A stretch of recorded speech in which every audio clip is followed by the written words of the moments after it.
Welcome to the Talking the Line podcast, presented to you by Talking the Line Sports Media, giving you our best insights and analysis so you can rake in some cold hard cash on your next sports bet.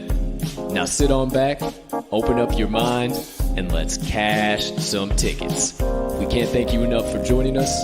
We hope you enjoy.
Good morning, good afternoon, good evening, ladies and gentlemen, degenerates and gamblers, far and wide.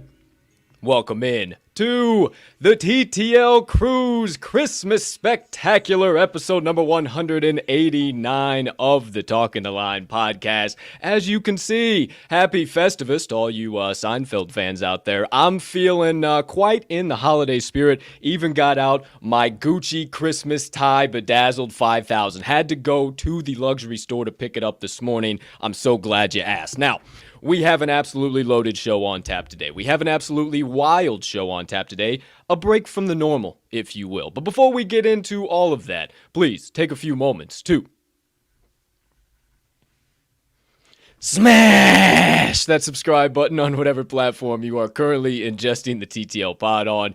If you are watching on YouTube, you might as well hit that notification bell down over there as well so you never miss the start of a live show or any additional content dropping from the TTL crew. Or if you're watching on one of our social media platforms, make sure you hit that like button or that follow button there so you never miss any of our additional social media content. Or if you are listening to the podcast on your favorite podcast directory, make sure you hit that subscribe button there too if you haven't already, as we always release the audio of every episode after each live show is complete. Next item up on the docket, you could be so kind, you can find it in your heart to do so. You got an extra second while you're watching the show, hit that like button, leave us a comment, leave us a rating. jump on over yonder in the live chat over there if you are watching live. Hey, maybe hit that share button too. Send it on over to your brothers, sisters, aunts, uncles, friends, enemies, neighbors, people who live on the opposite side of the globe as you, but you would refer to as a good old-fashioned ticket cashing degenerate, because that's what we are here at the TTL Pod and the TTL crew, and we can't tell you how much we appreciate it when you do those things, because it only helps us make TTL Sports Media bigger and better for each and every one of you. Last, certainly not least, head on over to this episode's description where you will locate the Talking the Line link tree. Within that link tree, you will find the TTL Crew's social content, all of our additional content, and the talkingtheline.com website, so you can consume all of that jazz in one convenient location, however and whenever you please. Merry Christmas, ladies and gentlemen, or I guess the TTL's de facto Christmas episode. Either way, Merry Christmas, ladies and gentlemen, and beautiful gambling people. Joining us for episode number 189 of the Talking the Line podcast on this beautiful Thursday of bets. We have a boatload of action to get through, and I got one final duty before we get into all of that action. I've said we, I've said us, I've said partner, I've said RMags far too many times here this morning without acknowledging the presence of the man on the show here with me. He sits to my left in a box on every single episode of this here pod. You know him as the man, the myth, the degenerate gambling legend, and folks, help me welcome in the man we can never forget around this time of the year as the TTL Crew's resident cheesehead himself, Mr. Riley RMags Magnuson. Partner, unmute yourself. How you doing over there today, pal? I got a lot of problems with these people. Happy Festivus to the rest of us. My man, how are you doing today? I am doing fantastic. I forgot How that am I was I the doing? one that I forgot that I was the one that muted myself. I was like, "What the hell we got going on here?" But hey, I'm doing fantastic, my man. Merry Christmas. Love the Buble intro, my friend. You nailed it. Absolutely perfect. Appreciate you. But yeah, man. Happy Festivus. Happy Christmas. Christmas Eve. All of the holidays that you can cram in. As far as wishing well. We wish you well. So, hey, I'm doing fantastic, my man. I'm ready to dive into today's action. We've got a little bit of a different show cooked up, partner. Do we now? I'm ready to dive into it. How am I doing over here, partner? Well, how the hell does it look like I'm doing? I got my guy, the Moose, joining me on today's show. Shout out to the Chicago Cubs. Shout out to my girl, Matilda. I am in the Festivus spirit, if I do say so. And one more time, peep the fucking Christmas tide, dude. Are you fucking kidding me? Yeah. What I do have to say, though, my friends, and I apologize, this motherfucker is itchy as all hell, boy. Now, no way I'm going to do this show without a hat. So, as per usual, the black sheep comes out. Oh, yeah, that's a lot better. Your boy was starting to get hot real quick. So, I wanted to make sure I brought the Festivus vibes. Let you guys know what's coming down. Obviously, I can't provide that on my end of things, apparently. Hey, it's okay. It's okay. I promise I'm bringing the spirit. Hey, I'm juicing it up enough for the both of us, and then you just bring the spirit right along. Hey, shout out in the comment right there. Love you too, Ma. Appreciate you tuning in this morning. Merry Christmas. Merry Christmas to all of you tuning in live. Shout out. First things first here, partner. We are a full transparency show. Before we talk about the break from the normal, you mentioned, a little bit different show coming here today. We got to recap yesterday's best bets of the day because we did have a regular show yesterday. So without further ado, holy cow, I can hear myself so much better. That shit really had my ears muffled too. That was funny as shit. Okay, without further ado, let's quickly recap yesterday's best bets from the TTL crew for December the 22nd in the year 2021. Oh, forgot that the parlay pop-off was a little bit longer, so there we go, there we have it. Now, right up next to me up here, partner 500 on the day, 1-1. Wyoming, absolutely brutal beats. Not so brutal towards the end, actually. They just couldn't get over the hump. They couldn't get over the hump. They couldn't get the ball in the basket and missed a couple of key free throws they needed. I say it all the time during this year, free throws, and really glad I didn't show you down on the old Arizona-Tennessee game because congrats to you. Looked like they tried to throw it away there towards the end of the game, but ended up winning 77-74, I think it was, or 78-74, somewhere in that ballpark. Something like that, yeah. I don't know exactly, either way. But yeah, it's a nice win, man. Tennessee is for real. Do not sleep on the Vols. Don't sleep on the Wildcats. Don't jump off the Wildcats boat. They're still a damn good team, but people were underrating those Vols, man. 100%. 4-1 day for your boy up here. Almost went perfect on the mid-major college hardwood. Middle Tennessee, much like Xavier 2 days ago, we were on the right side for about 34 minutes in that game, and then they just kind of shot themselves in the foot time and time again. Chattanooga went on a 14-0 run, I think it was, and then they just never looked back. So I had a live money line ticket on them too. They were still dogs on the money line at halftime. Took a little sprinkle on that, got burned on the plus 8.5, but ended up cashing the Armed Forces Bowl under 54.5. Easy money, no sweat, baby. And then Wednesday Warrior right next to us, Youngstown State. Them too, man. Now on the right side for 30, 35, damn near 40 minutes, the entire game, right side, and then they just couldn't close it out. Parlay pop-off, brutal beat. Hate to rub it in even more, but mine was the only one that cashed on there. Either way, is what it is. We've been on the opposite side before, so what the hell are you going to do? And moneyline dice, stay absolutely ice fucking cold. 0-2. Big old whiff on the Bulldogs money line, and the minus 3.5 is what it was at.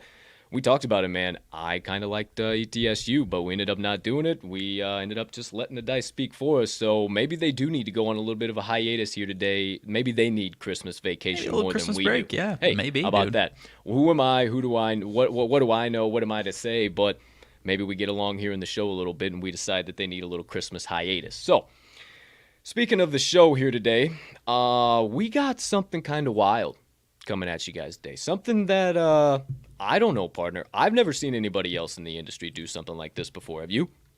I don't think so. Definitely not exactly like maybe exactly. bits and pieces of parts of it, but definitely not the entire thing we got going on. Definitely not with a green tie on and with stockings behind them. I can tell you that for sure. So, everybody always seems to keep their handicapping process very secretive.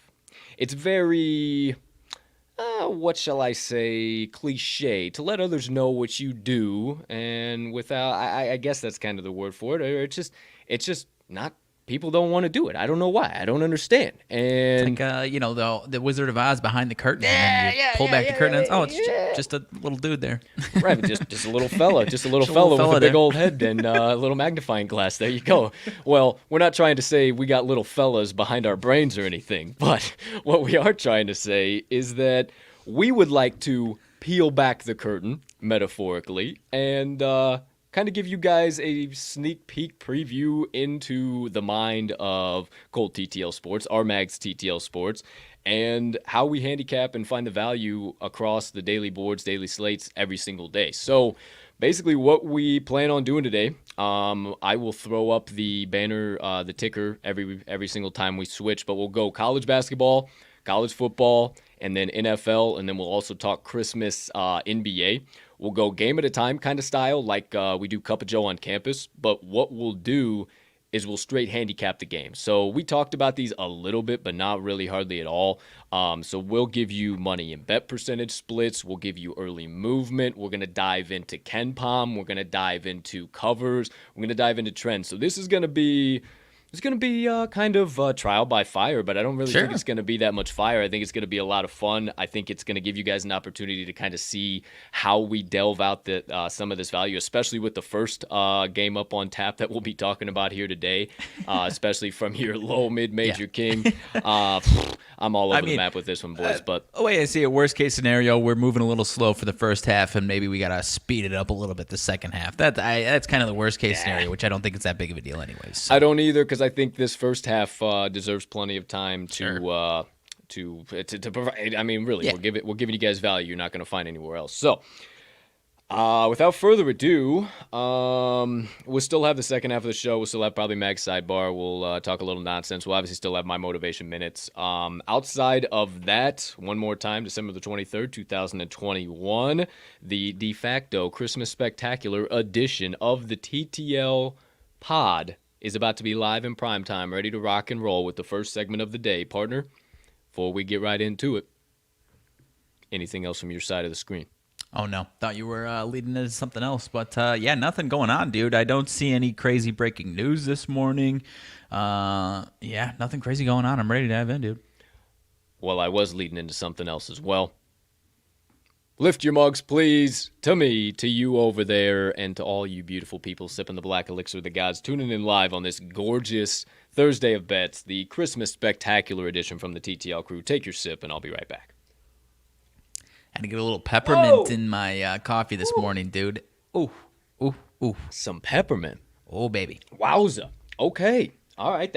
Okay, we're going to have to talk about that a little bit. All right. Peppermint creamer, not like straight up peppermint mint or anything like that. I thought you had like some peppermint, there. spice or something cool. Who am I? All right. Without further ado, my friends, cut the gossip, quit the drama, and stop the banter. Well, most of it. That you could go to every other sports media outlet and get. You come to the TTL pod for the Stone Cold Locks, Picks, Insights, Analysis, diving into a few rabbit holes from time to time, but most importantly, running tickets to the pay window with the TTL crew all day and night long. So without further ado, with my Gucci Christmas tie 5000, it's time to kick off today's show, the Christmas Spectacular, with the first segment of the day, College Basketball Thursday Breakdowns and Live Locks. That's right, my friends. I forgot to mention as well, on top of the live handicap, we have not locked any of these bad boys in, so we will be, no question, right in front of you, hammering in tickets. You can't make any arguments. Show me the tickets. We will literally, FanDuel Sportsbook app opening right now, I will literally smash them in front of you. We are going all the way through it. So, without further ado, college basketball, partner. I will get right into the college basketball. First things first. First game up on tap. Just get it out of the way, dude. Yeah. I'm sorry. I'm getting all my shit. It's not fucking loading up. I'm not the one trying to get it out of the way. Cool your jets, pal. No. I'm messing with you because I've never seen you as torn over a damn matchup as this one. And yeah. And it couldn't matter with the fucking price of corn for anybody else, but it matters a lot to me. It's the MAAC versus the NEC, and we are going to the matchup between Fairfield Stags and the Wagner Seahawks. Now, right off the bat, I will tell you I'm leaning pretty heavily to the Fairfield side of things. They were minus 2.5 point favorites this morning and now are plus 1.5 point dogs. I call phooey. I think the early line movement was because the Sharps saw Wagner at plus 2.5. This game probably finishes by a bucket or two, maybe 1.2 points even, and Fairfield still gets the outright win. I don't think that you need to be backing them in this spot because I think Wagner still loses. But I digress. We'll talk a little bit more about that soon. Partner, before you give us some bet and money splits here, anything else we need to know from our friends over there at the Action Network? Wagner, 5-2 straight up, 4-2 ATS overall this season, but they are 500 on the road. 2-2 straight up ATS overall on the road. Fairfield, 8-4 straight up, 9-2 against the number overall, but they are 3-1 straight up at home, 2-1 straight up against the number now, or 2-1 ATS against the number. I apologize, not straight up against the number. So overall, you look right there, Fairfield obviously has the better split. I like that right off the bat. That's one of the things I generally first look at when I start to handicap any college basketball game, especially as we get more into January, February even. You're going to see these home and away splits start to mean more. I think they even mean more now towards the end of December. So that's one thing, the first thing I look at right there. Second thing, partner, what are we looking like over there? As far as money splits, dude, they aren't posting it here on the Action app. It is I don't know why I don't know if yours is contrary to that. Yeah. Because I haven't seen mine at all. It's not posting up on mine. Well, my friends, I think you're seeing some Fugazi line movement here.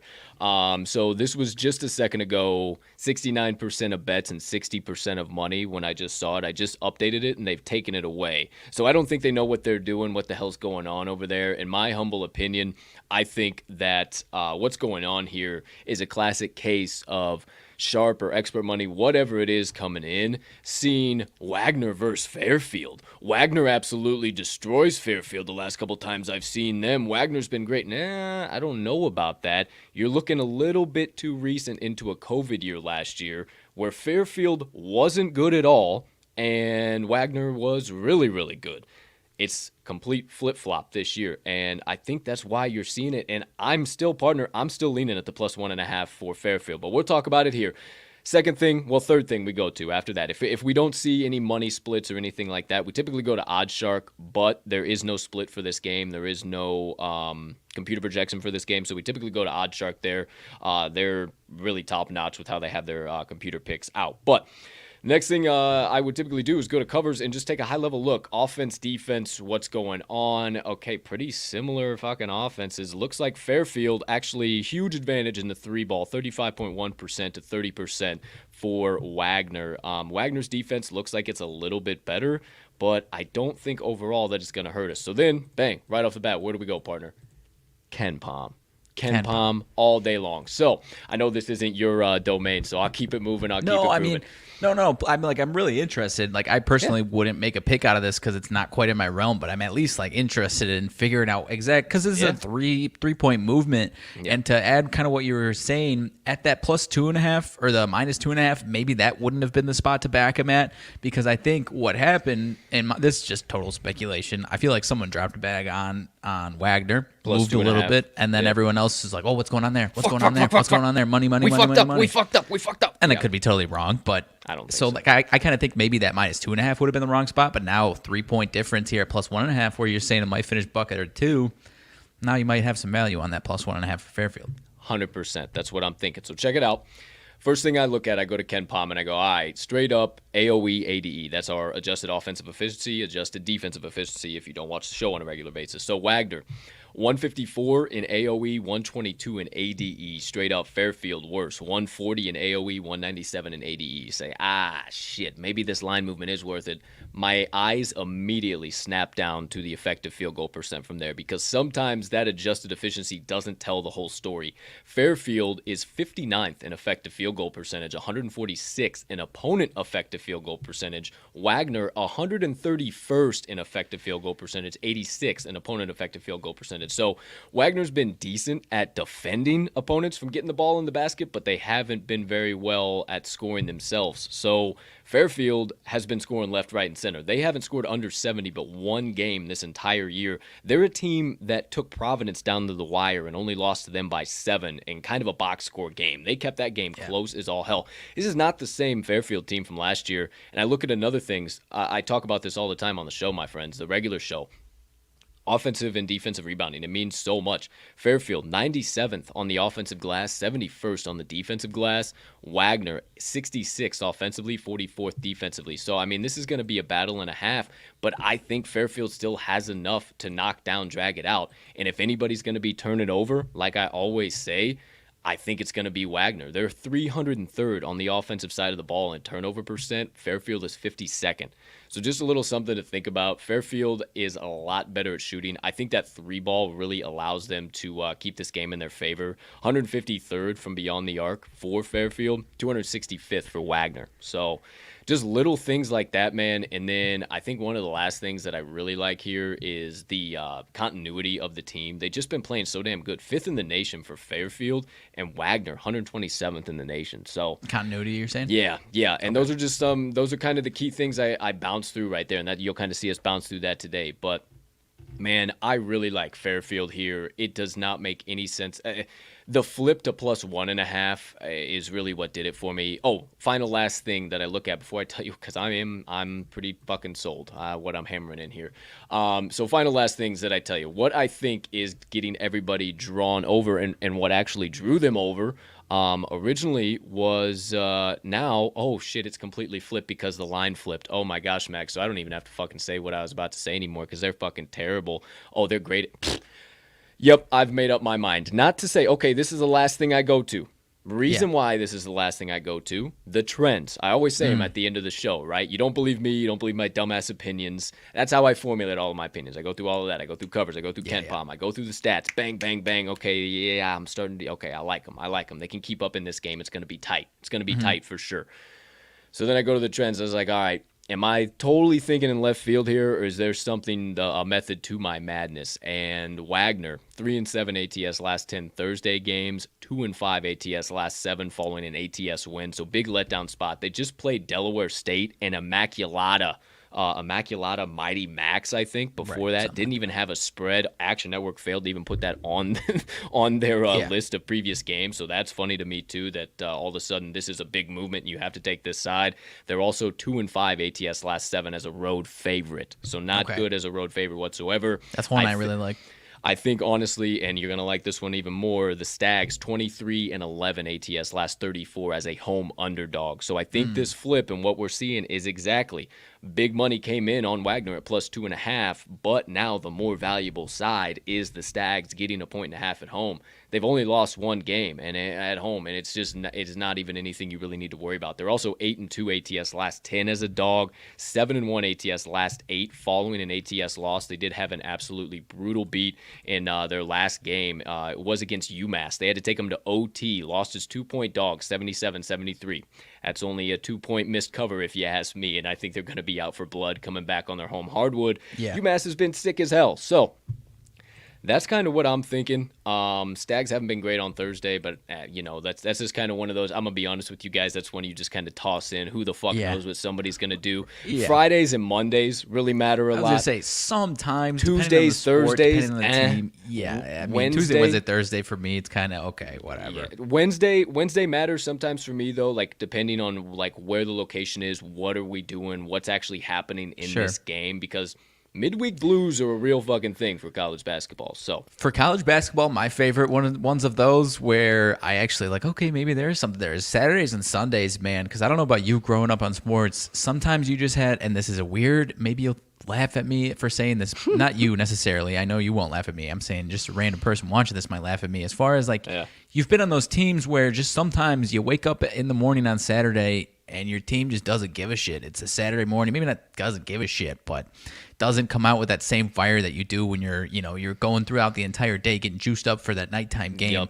But Saturday 11 a.m. game, like those Saturday and Sunday ones for college basketball when they have those are the ones that I kind of 110 the last 11 or something like that. Right. Those are the ones that kind of actually do stick out to me sometimes. Hell yeah. Well, there you go. What a way to close it out there. Final way to close it out. I'm taking the Fairfield Stags plus 1.5. I'm not bullshitting with you, just so you guys can see it. Here is my bet slip. There you can kind of see it if I turn my phone. And I have a fucking privacy protector on my phone, so it's like completely. So it's hard to see, but you can kind of see it. It's in there. My units are down. Everything's good to go. The bet, I guess you can at least say that. The bet, Fairfield plus 1.5. Bet has been placed. You know that's how it happens when the bet places. So Fairfield plus 1.5.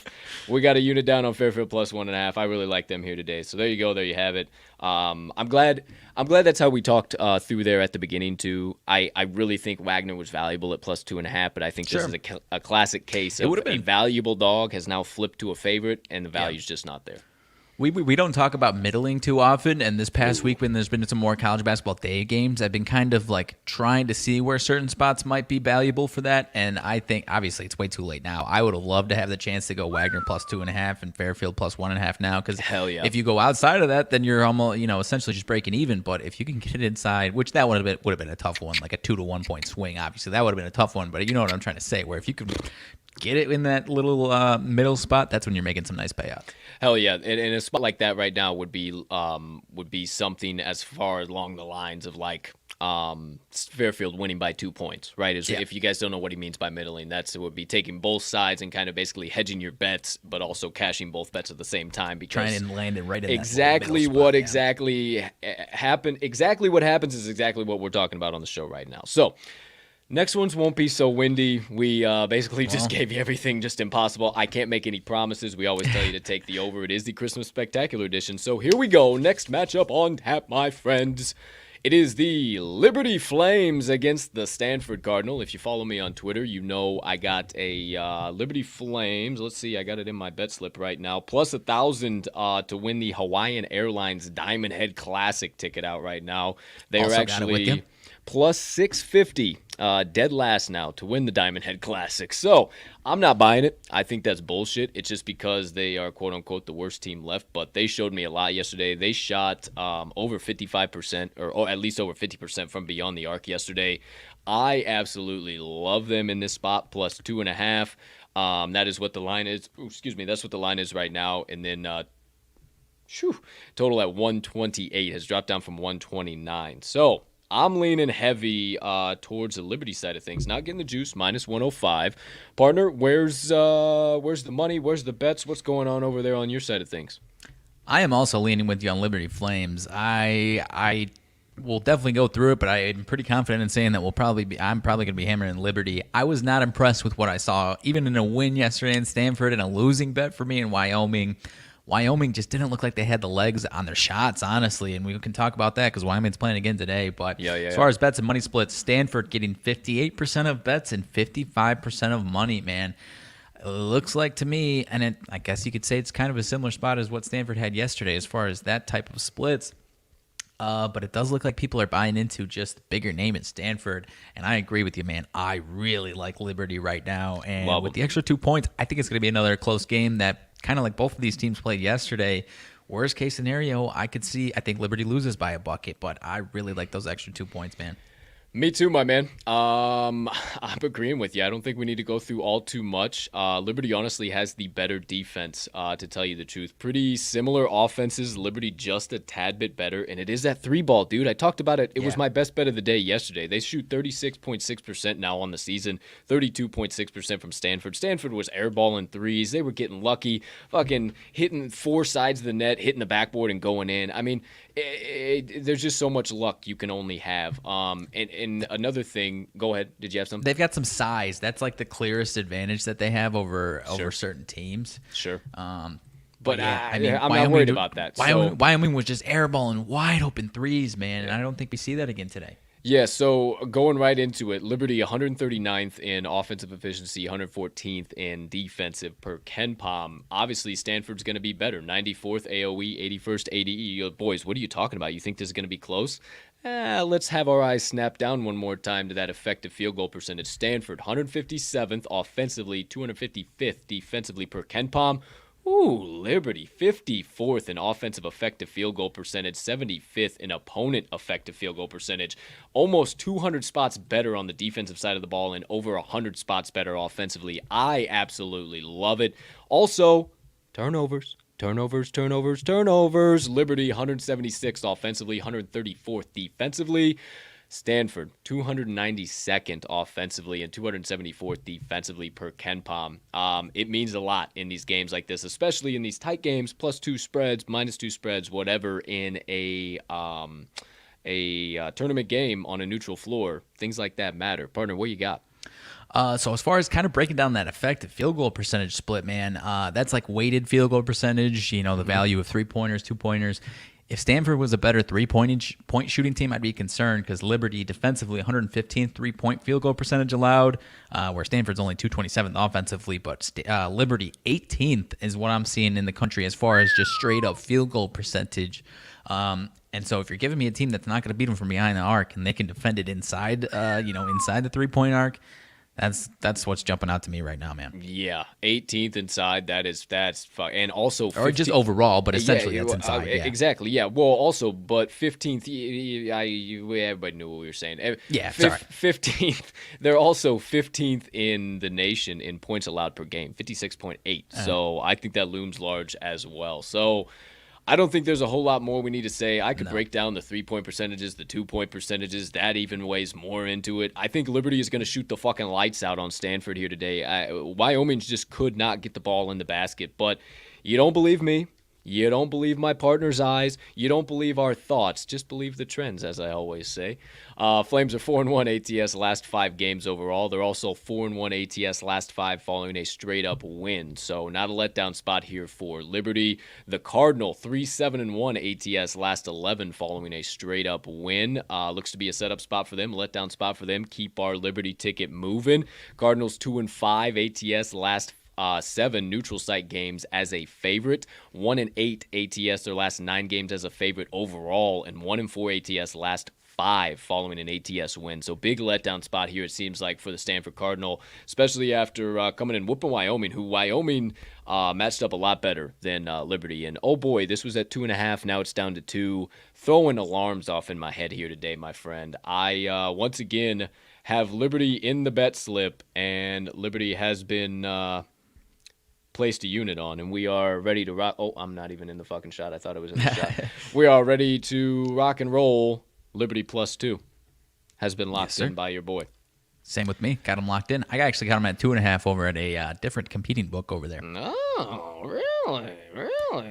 I think they might win this game outright either way. So we need them to win the game outright. So I'll take any points they're going to give me just for 100%. a little bit of a less sweat, if you will. Yeah, 100%. I keep fucking grabbing this fucking thing, and I'm like, what is on my chest? And then I forget that I have it on. I just, so many times I wear a big green tie on my face. I tried to do it where it was like this, but I couldn't get the doggone thing stapled in the fucking right way. So it just kind of dangles down there. That's maybe all right. if I'd fucking tuck it into my shot, I don't fucking know. All right, next game up on tap. Here we go.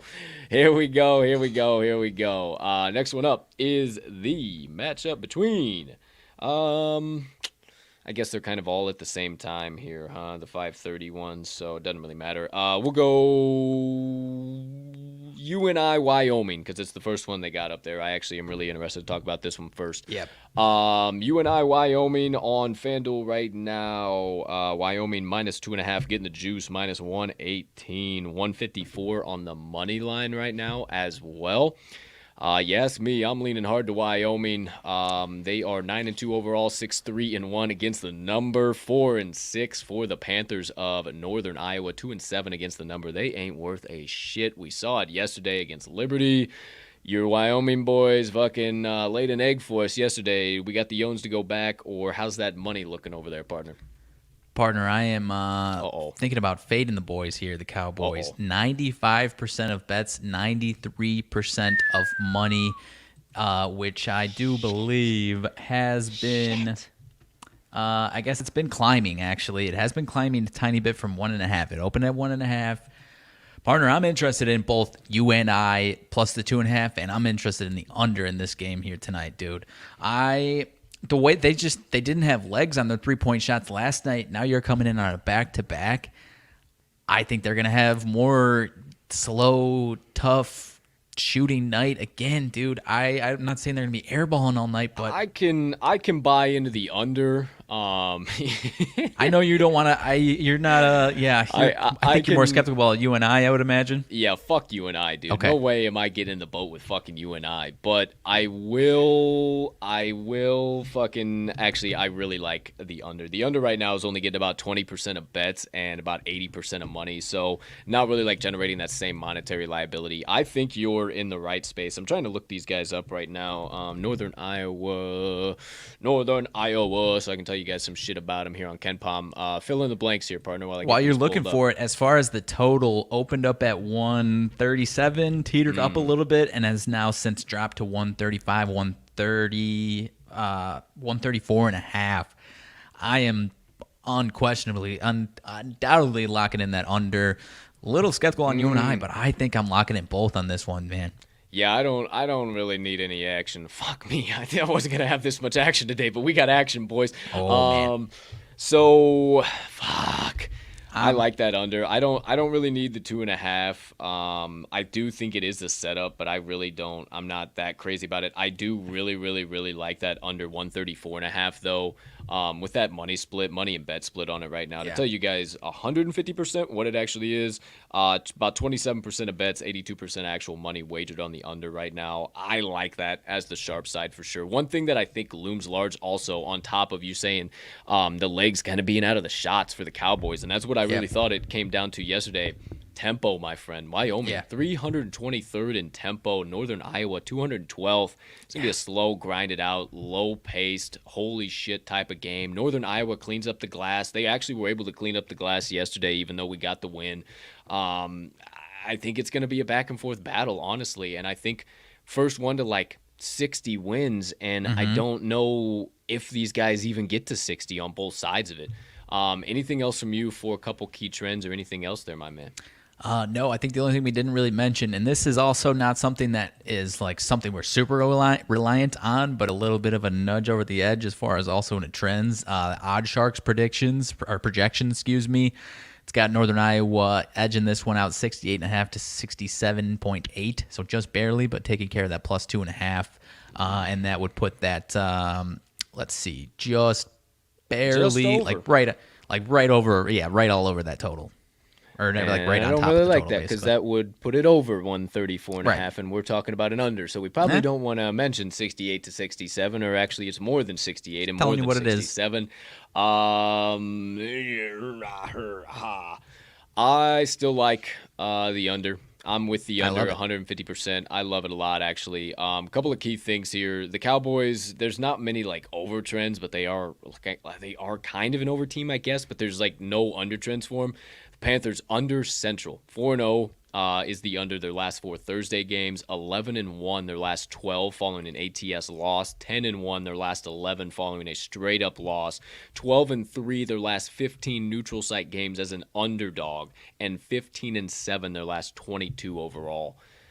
I'm with you on the under there, partner. I'm all over it. I'm all over it. 130 under 134.5. I would not take it under 132, especially Correct. yeah, maybe 133. Yeah, maybe 133. I got a 135 here on the other DraftKings over here, and I'm also going 3/4 unit, 0.75 unit on UNI plus 2.5. Man, I think Wyoming's coming out slow with the shooting again tonight, dude. Yeah, for sure. I don't. We don't need to get in the boat with you and I. I'll take the under. Fuck that. Yeah, I'll take the under 134.5. I do like that for sure. All right, that's locked in. Okay, let's keep it moving, keep it grooving. Here we go. Just add more action to the slip here, boys. Next one up on tap. We're going to the matchup between the Fresno State Bulldogs and the Weber State Wildcats. My friends. This one is on Weber State's home hardwood. They are 4-2 straight up, but 1-3 against the number on their home hardwood. If I would venture to stay, yes, it has been a couple against some really damn good teams. BYU, Utah State, and they failed to cover as a 15-point favorite against Portland State. Covered 15 points against NAU, and then outside of that, it's kind of been just a little bit of wheel spinning. So that's why you got your 1-3 there, 4-2 straight up. They have had 6 games. 2 did not have spread set for them. What really jumps out to me, partner, is the fact that Fresno State, only 3 road games, they've yet to pick up a road win. 0-3 straight up, 1-2 against the number. In my mind, if you're making a play on Fresno State here at the +1, you got to have it pretty firm in your heart that they are going to have a more than an old college try at winning this game outright.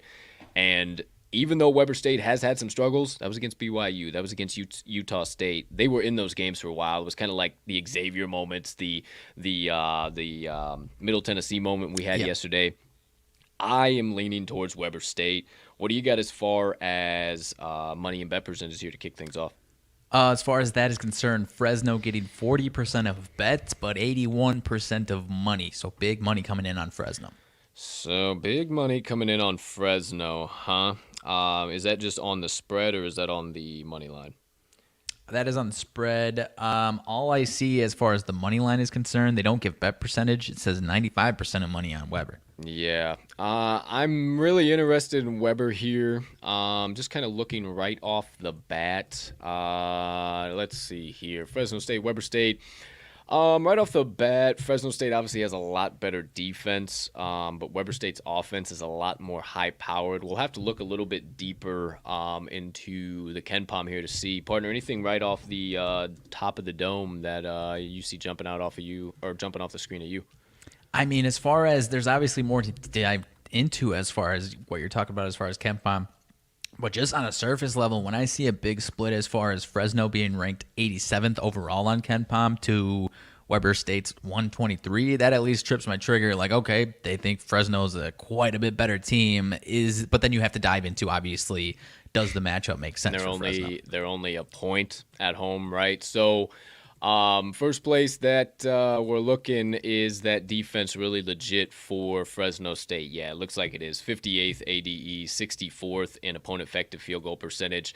Weber State not really in the same wavelength. 259th in opponent effective field goal percentage. 154th in ADE, so not terrible, but not great. Another area that I'm looking here is tempo. Fresno plays really slow, 344th. Weber State 53rd in tempo. So I think they got an opportunity to really boat race the Bulldogs here. Offensively, they're just far and away better. Anytime you see Weber State, they're 38th in turnover percent offensively, 79th in effective field goal percentage. Fresno State, 203rd in effective field goal percentage, 107th on turnover percentage. So if anybody's turning over the rock, I think it's going to be Fresno State because Weber State's 63rd defensively in turnover percentage. So I think they got a fighting shot to actually win the turnover battle. The rebounding battle is going to be a little bit of a question mark. That kind of worries me, but we got the boxes kind of checked off as far as tempo, effective field goal, and turnover percent. So 3 out of the 4 that I really like is never a bad thing in my eyes. Weber State's offense, I think, is just really what does it. I don't think in this spot, with a Fresno State team that's played Fresno Pacific, Idaho, Pepperdine, Cal State Northridge, UC Irvine, and Cal Poly, I think that's where you're getting their defensive numbers from. And I think that we see an offensive shootout. And I think that because Weber State holds the pretty severe offensive edge, I think they get the win, man. I think we end up seeing like the same split that's on that spread. We get the same split on this money line. Not 150%. Where you at? I don't know. This one, these teams, I mean, I've kept decent tabs on Weber. I mean, sheesh. As far as Odd Shark is concerned, dude, 80-54 in favor of Fresno. 80-54. Oh, that sometimes gets me to stay away altogether sometimes. But, yeah, nothing that I like enough to hammer in anything from my side of things.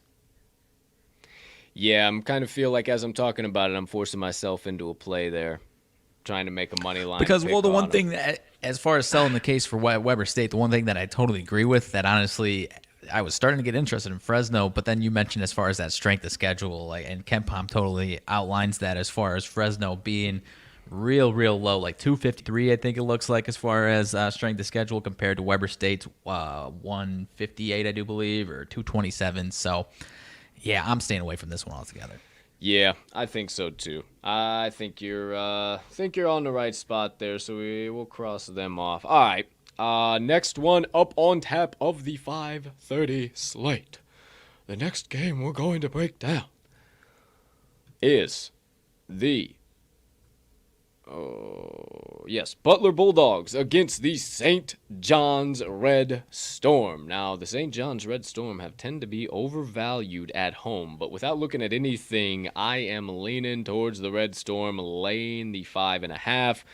I think they're being a little undervalued because Butler is perfect on the road so far. 1-0 straight up and ATS, but they are 2-7 against the number overall on the season. We'll dive a little bit deeper into what they are as underdogs and kind of what's going on there. I am a little bit of a St. John's homer, so tread lightly. But partner, what are we looking at as far as betting money splits here?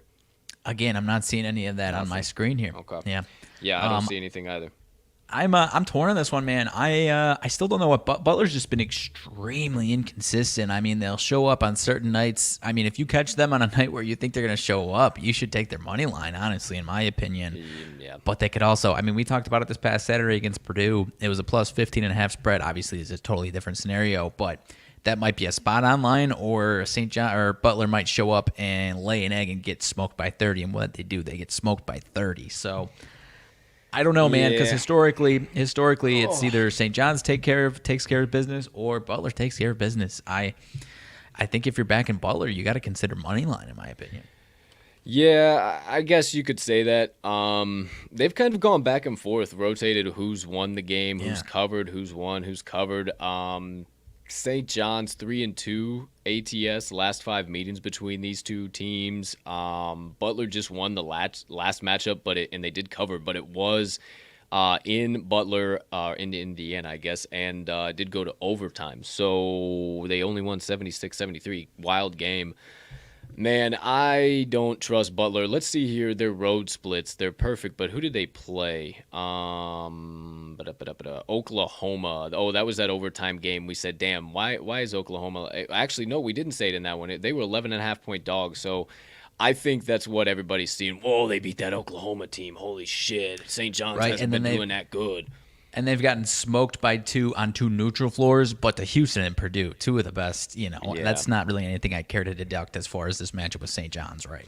Yeah, not with any of those guys. I like St. John's here, honestly, to tell you the truth. I really do. One thing it comes down is the tempo. They're 14th in the nation compared to Butler's 351st, so I really think they get them boat raced and just all the way off of their game. Effective field goal percentage really does it for me, too. Not only just adjusted defensive and offensive efficiency, but effective field goal percentage. Butler, 253rd in effective field goal offensively, 193rd for opponents. St. John's, 34th offensively, 118th for opponents. They're going to win the turnover battle, too. Easy money, no question about it. 179th offensively for St. John's, 24th defensively. 306 for Butler offensively, 130th for them defensively. The rebounding battle is going to be interesting, but I think I usually like to look offensively more than defensively because sometimes defensive could be a toss-up depending on like the height or who they played. So offensively, St. John's looks like they're going to crash the glass and they're going to win. 89th in offensive rebounding percentage per Ken Pom for them. Butler's 120th.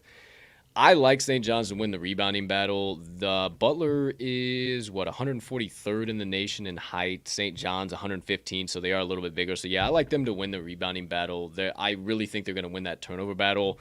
And I think their shooting and their tempo is just what allows them to do it. I mean, 90th in three-point percentage per Ken Pom compared to Butler, 216th in three-point percentage.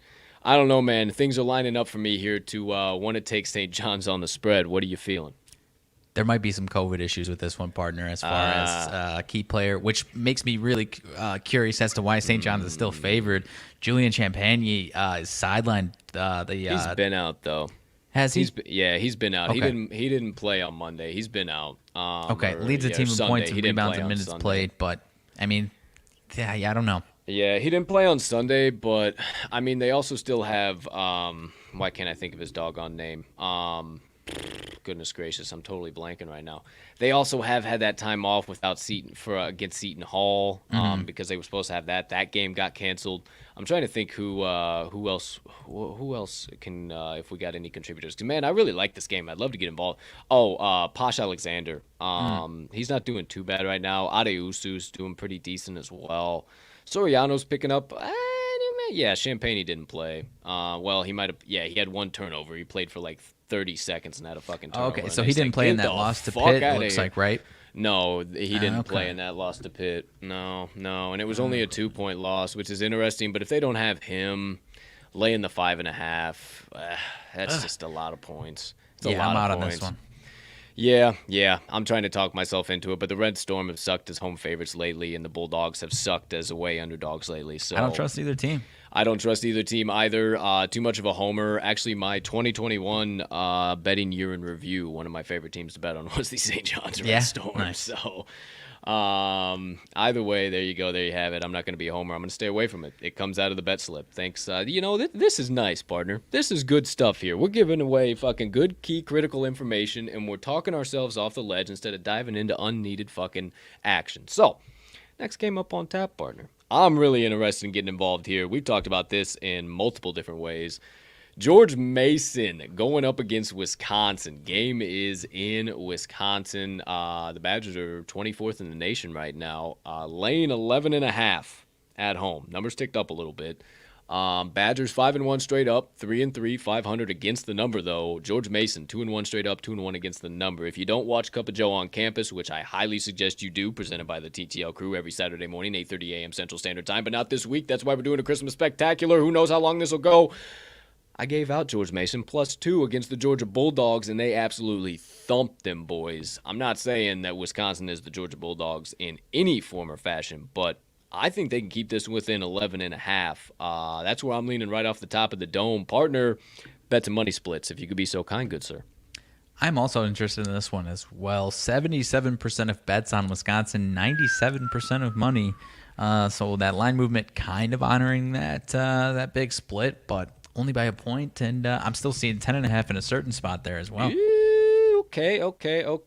Let me rip up George Mason, 128th in the nation per Ken Pom. Obviously, Wisconsin's going to be way the fuck up there. 32nd in the nation per Ken Pom. Don't let that scare you off, folks, because we got plenty of stuff to work with. Now, even though they're 32nd, and what I say was George Mason was 128. Let's see, plus 16.46, so 16.5 adjusted efficiency for Wisconsin.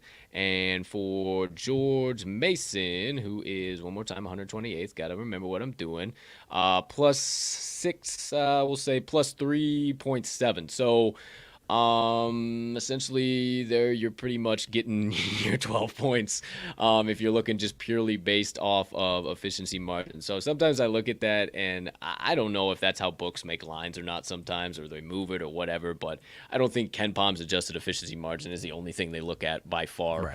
Right. First thing jumps off the screen at me, George Mason's offensive efficiency. They are 38th in effective field goal percentage so far on the year, shooting 36 from beyond the arc compared to Wisconsin 29.6%. Shooting better than Wisconsin from the floor, 45.9%, 40.2%. The real deal Holyfield, partner, is going to be this defense. What are we going to see from Wisconsin's defense? And damn, man, they're pretty fucking similar. 41.6% field goal percentage for George Mason allowed defensively. 41.2% Wisconsin. 33.8% three-point percentage allowed for George Mason. 32.4% for Wisconsin. So they're doggone pretty similar. And actually, Wisconsin's effective field goal, dude, 289th on the offensive side. They are 82nd on the defensive side. But George Mason, 135th in opponent effective field goal percent. I think, man, that we got a shot here with the Patriots. I mean, they're not a bad team at all, and to be giving them that just feels like so many doggone points, man. Is there anything jumping off the screen at you? Also, 3-point percentage and 2-point percentage jump off at me, but anything else jumping off the screen at you really think could give us some confidence here as far as backing the Patriots? I mean, I'm kind of on the fence. So as far as giving you confidence to hammer in the Patriots, I don't know, man. Okay. What I do like, as far as the case for the Patriots, they had a little bit of a scuffle a few weeks ago. That's kind of where you're seeing that 7-5, but now they're getting back on track, and that's what I do like. Yeah. As far as Wisconsin, to make the case against them, in the last 2 games, their defense hasn't really shown up. Lost bad to Ohio State, gave up 73 points. Only beat Nickel State by 71-68. That's kind of a bad showing, but now you're telling me they've had a little bit over a week to prepare for this game, and with some bad defensive showing, what I know about that program, being a Big Ten homer that I am, I feel like they've been ratcheting up that defense, getting ready for this game, man. Maybe, I don't know. Fuck that over a week to prepare. That is a Big Ten homer left, right, and center. They're going to be rusty as all fuck. Are you kidding me? They haven't been on the court for 7 days, 8 days. Are we kidding? No way. No way. I'm backing George Mason. Okay. No question about it. No question about it. They just covered a 17.5-point spread. They are 5-0 ATS their last 5 games, following a straight-up win at 20+. 6-1 ATS last 7 on Thursday. 5-1 ATS last 6 following a straight-up win overall. 5-2 ATS last 7 following an ATS win. And 4-1 ATS last 5 versus a team with a winning straight-up record. I'm all over it, man. I'm all over it. I'm not backing Wisconsin. I'm not hammering Wisconsin. Yeah, I don't know. Yeah, no, I'm not sold. I'm not sold. I'm sold. They also run very similar tempo. 285 for George Mason, 288 for Wisconsin. So I think it's going to be the same. I think that defense is going to struggle to start, and we're going to see the exact same thing. They're going to have to battle back in the second half. Oh my gosh, here comes Wisconsin again, and they're going to get it done by 4 or 5, and that's going to be it. So 11.5 is too damn much for Thursday on one of the biggest betting days, Festivus of the year, outside of Christmas. It's before Christmas. We ain't got no action on Christmas Eve, dude. There ain't shit tomorrow hardly. Yeah. There's a little college football, but that's it.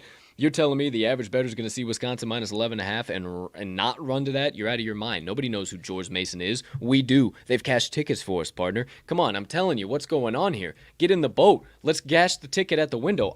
Are you getting in with me, or are you staying away? Staying away, dude. You're staying away. Firm stay away. I ain't betting against the Badgers in Wisconsin, dude. George Mason plus 11.5. It's all yours. I'm not hating on the pick. I respect the hell out of the pick. Hammered in. George Mason, Patriots plus 11.5. Hammered in. I don't give a damn. Okay, there you go. There you have it. I personally, partner, unless you do, since we spent a good amount of time doing this through college basketball. We still got football and NFL as well. So strap in, folks. We're going to be here for a while. We told you Christmas spectacular. You never stop good conversation either, Max. Any interest for you, BYU and Vandy Poof? No, I am surprised it's that close, which kind of has me in an outside world interested in Vandy. I would have expected it to be a bigger spread, but I'm staying away, hoping that for the sake of our Liberty Flames Diamond Head Classic champion ticket, I'm hoping that Vandy knocks off BYU. Because BYU is obviously the biggest threat there. But yeah, I don't know, man. I've got nothing on that. Or they have a hard-fought game, and BYU comes into the championship game hard as all hell. Yeah, Liberty just steamrolls Stanford today. No worry. They shoot 55% again from beyond the arc, and we just fucking cash tickets left, right, and center. BYU, Vandy, no interest for me because they played the other two teams that are matching up, USF and Hawaii, the Diamond Head Classic in Hawaii. Both those teams are no good either. I don't know how to play either one of those. I don't really have much deduction on either one of those games. I think we got the value. So once again, from me, my friends, I got 4 college basketball plays today. If you missed any of them, I got the Fairfield Stags plus 1.5. Think this is the side we need to take them at. Liberty Flames plus 2. The under 134.5 in Northern Iowa against Wyoming. And the George Mason Patriots plus 11.5 against Wisconsin. Partner, what do you got over there in your bet slip? Only thing different than you, I've got Liberty plus 2.5. I've got the under 135.5 UNI Wyoming, and I've got UNI plus 2.5 for 3/4 units. I see that. Okay. Well, there you go. There you have. Except for 3/4 units. If they're gonna play fucking UNI, they're gonna play fucking UNI either way. I mean, if you gotta fucking take a quarter unit off to make yourself comfortable to play UNI, I don't know. That's why I stayed away. I don't know about all that nonsense. But there you go. There you have it.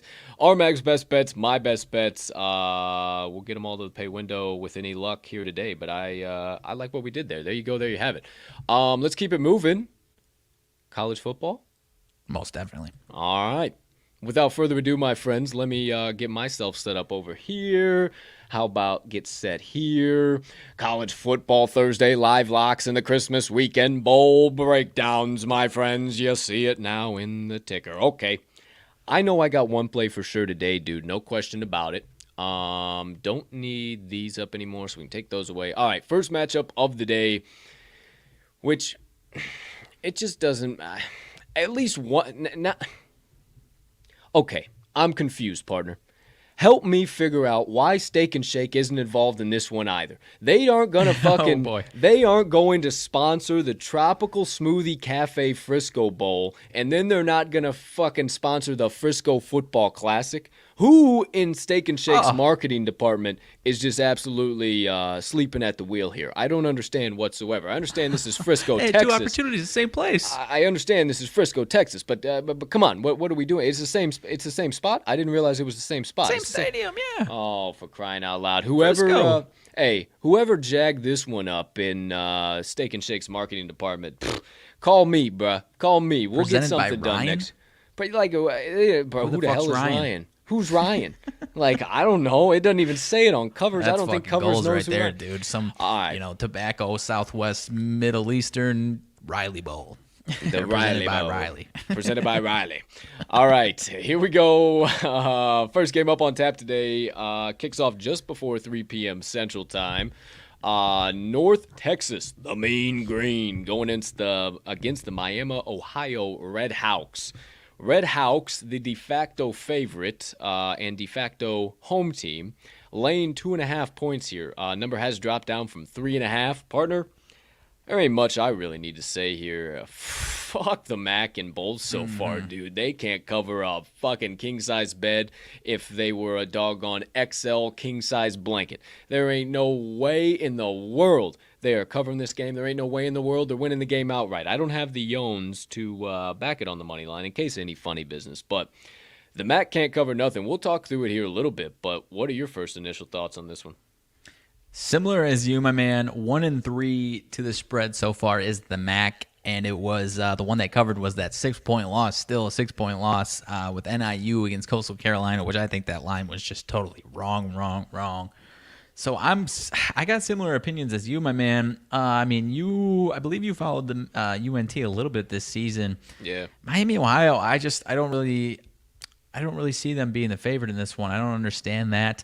66% of bets for UNT, 72% of money on UNT as well. So Looks like a little bit of a public dog, but I don't think you really need to worry about that steam whatsoever. I kind of saw that over there.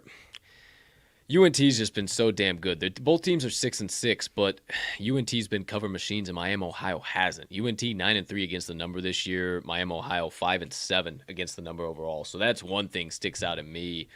I think a lot of people are going to be buying into the fact that Miami, Ohio has, goodness gracious, good home splits. And this is not a home game, obviously, for them whatsoever. This is a neutral site game. So that plays a large... What do you got? I was going to say neutral site game, but North Texas in this game is in Texas, though. Yeah, so, absolutely. It's the Frisco Bowl, so kind of a de facto home game for them. So I'm not too worried about it. I think what we're going to see is UNT kind of rush all over Miami, Ohio, and really control the time of possession in this game. They're third in the nation in rushing yards per game on the offensive side. No opt-outs, running backs, anything like that. Not that you need to be worried about for UNT. So I think they keep that up. Miami, Ohio, 64th in the nation, but you got to think about who they've played. 150.9 rushing yards allowed per game, but think about who they played. Think about when the action games are. Think about stuff like that. UNT, I'm not saying they're a fucking SEC school by any means, but they're definitely playing a little bit higher competition than Miami, Ohio is. So I really like UNT in this game, man. I also think their defense steps up a little bit more. We see them catch a few more stops than Miami, Ohio does. They're just a mean, gritty team during bowl season. Anything else you got? Anything else I missed out? I left out? I'll check out some trends here while you're going. I was trying to see if there's any people sitting out this game, whether it's COVID or going to the draft, which this game is not the case at all for that with these two teams. It does look like the biggest thing that people are buying into is that Miami is going to be able to pass all over UNT. And you're kind of cutting that down. So I'm interested with you as well. I think I'm getting in the boat with UNT. Go ahead. 86 in the nation for Miami, Ohio, 20th in the nation for passing yards. So maybe, no, not really even. 20th in the nation in passing yards versus 64th in the nation for UNT. I don't think they're going to pass over them at all. 282.6 to 225.4. So it's not like it's insanity. 400, 200. Oh my gosh, they're going to murder them. Can you name a receiver on the Miami, Ohio University Redhawks team? I didn't think so, so I'm not fucking worried about that passing attack whatsoever. Couple of key things here that I've really liked so far in these bowl games. Mean Green, 5-1 ATS last 6 as a dog. 5-0 ATS last 5 following an ATS win. 4-0 ATS last 4 following a straight-up win. And 6-0 ATS last 6 overall. Miami, Ohio, though, 2-5 ATS last 7 as a favorite, 2-6 ATS last 8 versus a Conference USA opponent. Conference USA has been kicking ass so far in the bowl games, and the Miami, Ohio Redhawks 4-13 ATS last 17 non-conference games. I hope I didn't just speak out of my ass there, partner. I'm pretty sure I backed a couple of Conference USA teams so far, and they've covered for me. What do we got as the final closing trend for Conference USA teams that are or have shown themselves in bowl games so far this season? I'm trying to count it out here a little bit. I was trying to help you. UTSA lost to San Diego State. ODU lost to Tulsa. There is some success. UAB took care of BYU.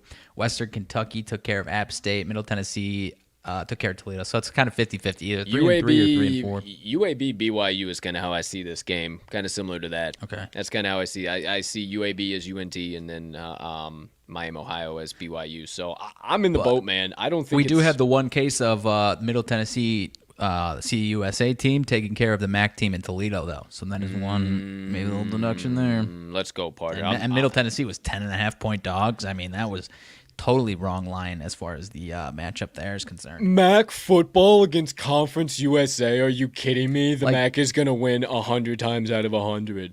We love the MAC as much as everybody, man, but that doesn't mean that they're this big, bad mid-major conference, man. They're about as good, if not as good as these conferences like Conference USA and these other ones, man. I'm with UNT, man. Also, I was on the over. Opened at 52.5. up to 54.5 when I was going to lock it in for you folks out there, and it is now at 56.5 on FanDuel. So I'm going to stay away on that one. I still kind of like the over, but if it's rising like that, you have to hammer in UNT. Yeah, like that's going to be a shootout. You back in plus 2.5 for money line? I'm going to back to plus 2.5. I like a little bit of extra juice, a little bit of extra backing. Actually, speaking of extra juice, there is no juice on them at plus 2.5, which I really like. And the Miami, Ohio Redhawks money line generating severe monetary liability, 66% of bets, but 99% of actual money wagered on the money line in this game. So if that tells me anything, it tells me that the Miami, Ohio Redhawks are getting added to a fuckload of parlays, and there's a lot of parlay bettors that are going to be upset when these sons of bitches don't win outright, but I don't have the cojones to back that as my best bet, so I'm taking the 2.5. I like it. With the UNT Mean Green. So once again, my friends, hey, never hiding it from you. Oh, fuck, I keep fucking doing it. Can you see? Green. Processing. Bet place. Woohoo! UNT Mean Green. I wish you could see it. I get that close and it just fucking, kind of, but it doesn't really, you can't fucking tell. Okay, so there you go. There you have it. UNT Mean Green plus 2.5. No juice on that, too. I love it. All right. Next one up. I think I'm staying away from this one, partner. I'm going to be honest with you. I like it, but I honestly think I'm staying away. UCF against Florida.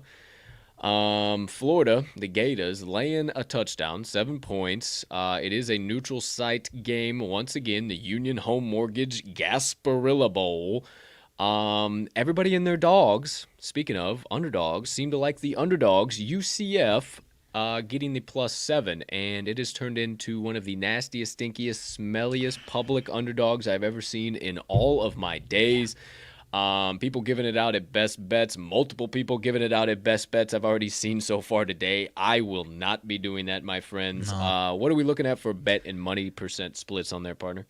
Yeah, as far as bets and money, you mentioned it. It is in Tampa, Florida, which obviously both teams are in Florida. Florida having the bigger fan base, maybe a de facto home game for the Gators. I don't know. Obviously, the fan base isn't super pumped about being in this bowl. Wait, where's the game at? Tampa, Florida, at the Buccaneer Stadium, Raymond James. Central Florida. UCF is Central Florida too, so they're in Florida too. So it's kind of like the same. I don't think they play. Yeah. Anyway, well, I get it, but I'm saying in Florida. No, I don't think they play at that stadium. I'm saying I think it's de facto home game for Florida because they have the bigger fan base and they'll probably have more fans flocking to the come stadium. A little bit more. Okay, I got what you're saying. Black Knights are wild. They got the bounce house, dude. Yeah. Hey, you're not wrong. You're right. Maybe they actually might be more motivated for this game. Anyways, don't bets talk and us money into slips. It. Don't talk us into it. I know. 56% of bets on UCF, 77% of money. It does look like that big old public dog, man, and I don't have the owns to back them. Also, don't trust Florida as far as I can throw them, dude. The way they ended the season, and I think that's probably what people are buying into, and that they probably aren't too motivated for this game, which I can totally buy into.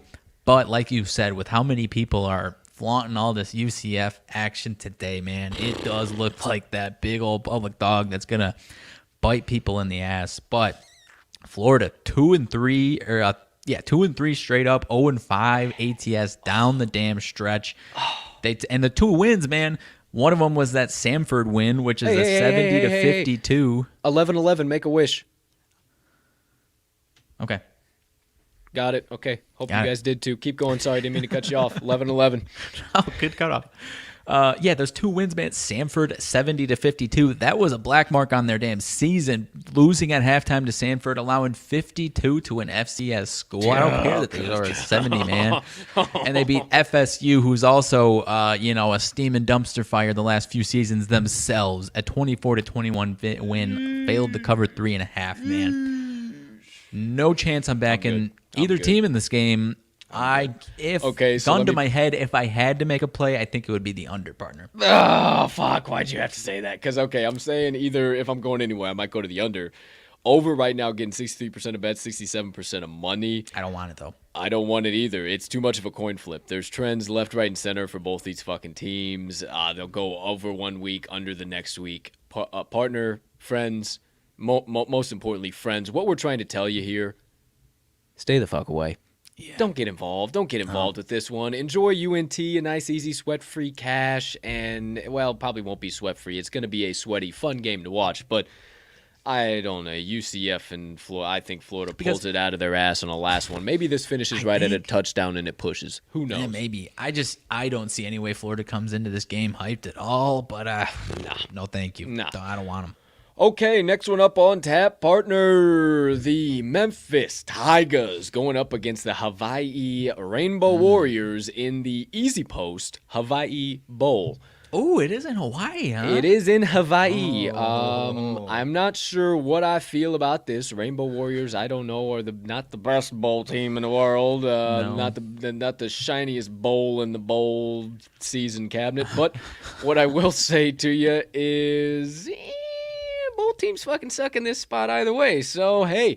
Right now, where we're looking, what are we seeing as far as money in bet splits? I'm kind of interested in the total as well. Before you get on there, partner, I'm kind of interested there. 61 open down to 55 at current market consensus. Ooh.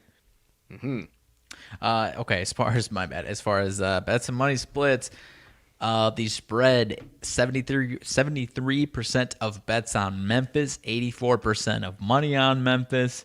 The total 57% of bets on the over, but only 41% of money on the over. So a little bit of a split action there. I don't know, man. I'm wondering why it's so many points. Might need to figure out if there's some people sitting this one out.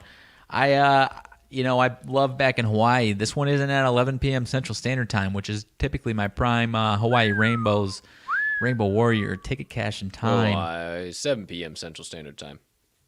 No, I know. I said it's not like I like cashing tickets on Hawaii when it's that twilight of the Saturday night. The rest of the action's done, and you got Hawaii as a dog at home, man. Yeah. Which I guess I don't know if they're at their actual home stadium or not, but I'm interested in Hawaii, man. I don't know if I'm a homer or not, though.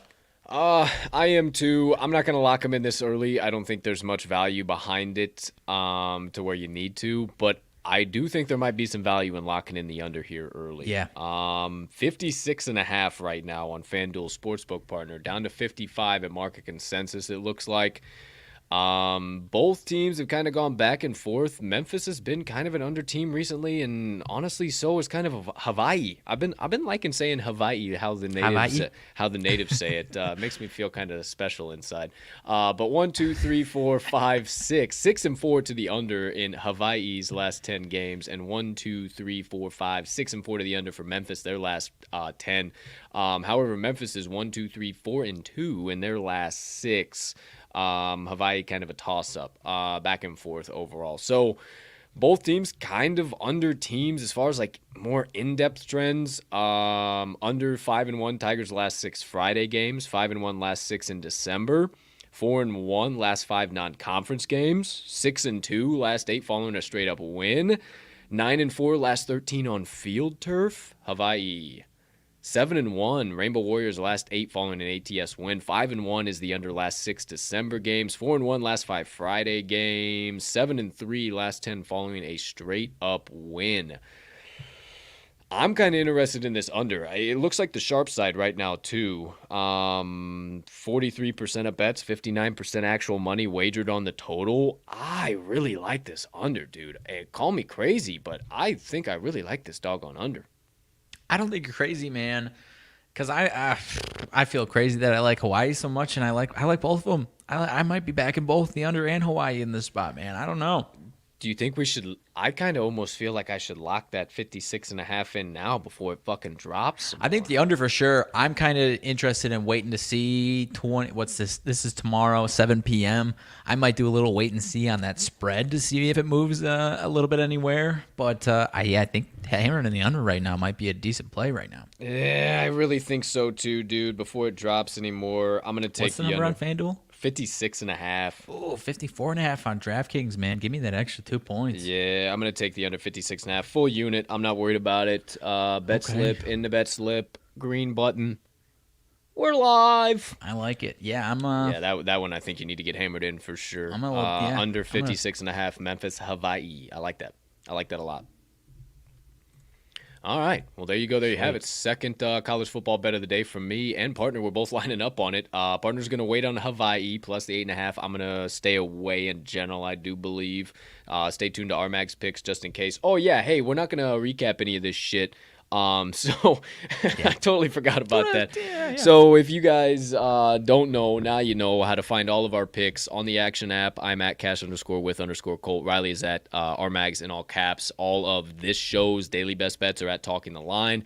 You can find us on the Chalkboard app, the Talking the Line board. Jump into one of our channels. We'll dish out of our plays there. Obviously, just stay tuned to the whole show. Or also, you can go to talkingtheline.com, hit the Today's Best Bets tab, and they're all right there for you, too. You can actually even bet right from our website and even see live lines and odds for other games. What the hell would you know about that? There you go. There you have it. Let's keep it moving. Final game of the Christmas weekend. Partner, you're going to need to talk me off the ledge on this one because I am really interested in getting involved in fading another MAC team. We got the Tax Act Camellia Bowl, or Camellia Bowl presented by Tax Act, however you want to look at it for you corporate stooges out there. Georgia State Panthers going up against the Ball State Cardinals. Cardinals, de facto home team, getting 6 points.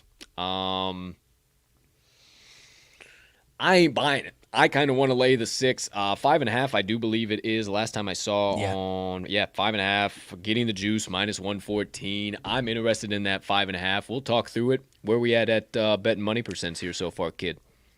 Little bit of a monetary liability, but they have moved that line up in favor of Georgia State. 85% of bets and 92% of money on Georgia State, but it was at 3.5, now at 5.5, so they are honoring that money. So yeah, you got to think majority of those tickets are going to be on the 3.5, 4.5, and now into the 5.5, and maybe you got a little bit of buyback that lost you the 6 down to the 5.5, just lost you the hook. But okay, let's look a little deeper. You mentioned something as far as, it's Georgia State at Ball State as far as how they list it. This one is in Alabama, and Georgia State's kind of Alabama. I could see, well, it is on Christmas. I'm curious as to see who in that fan base is traveling, across state lines on Christmas Day. Maybe they are. I don't know. Alabama's pretty doggone close to Georgia, so I mean, I think, honestly, Georgia runs all over fucking Ball State and controls time of possession, and that's what we see this game come down to. 8th in the nation, 225.4 yards per game, 92nd in the nation on defense for Ball State, 169.8 yards per game allowed. Outside of that, there's really no key critical areas. Georgia State does score a little bit, but not that much more, not enough to be like, oh my gosh, I got to lay 5.5 with them. They are 8-4 against the number. Ball State 4-8 against the number so far this year. Maybe we take a look here what they're doing so far as favorites and dogs. Okay, as a 0.5 point favorite, pick'em favorite to a 6.5 point favorite, Georgia State is 3-1. As a 0 pick'em dog to a plus 6.5 point dog, the Ball State Cardinals are 0-3. Okay. ATS. Something to think about there. 3-1 sure seems better to me than 0-3. Partner, anything jumping off the screen at you right off the bat here? Did you mention this as far as Georgia State's rushing offense versus Ball State's rushing defense? First thing I mentioned. Okay, my bad. I was looking at some other stuff. But, no problem. Yeah, I mean, all good. As far as OddsShark, we mentioned it a couple times. They've got Georgia State winning this one 33-23. I really like it, man. I do not think it's crazy because, I mean, as far as the value, like obviously there's more value at 3.5, but moving from 3.5 to 5.5, those 2 points.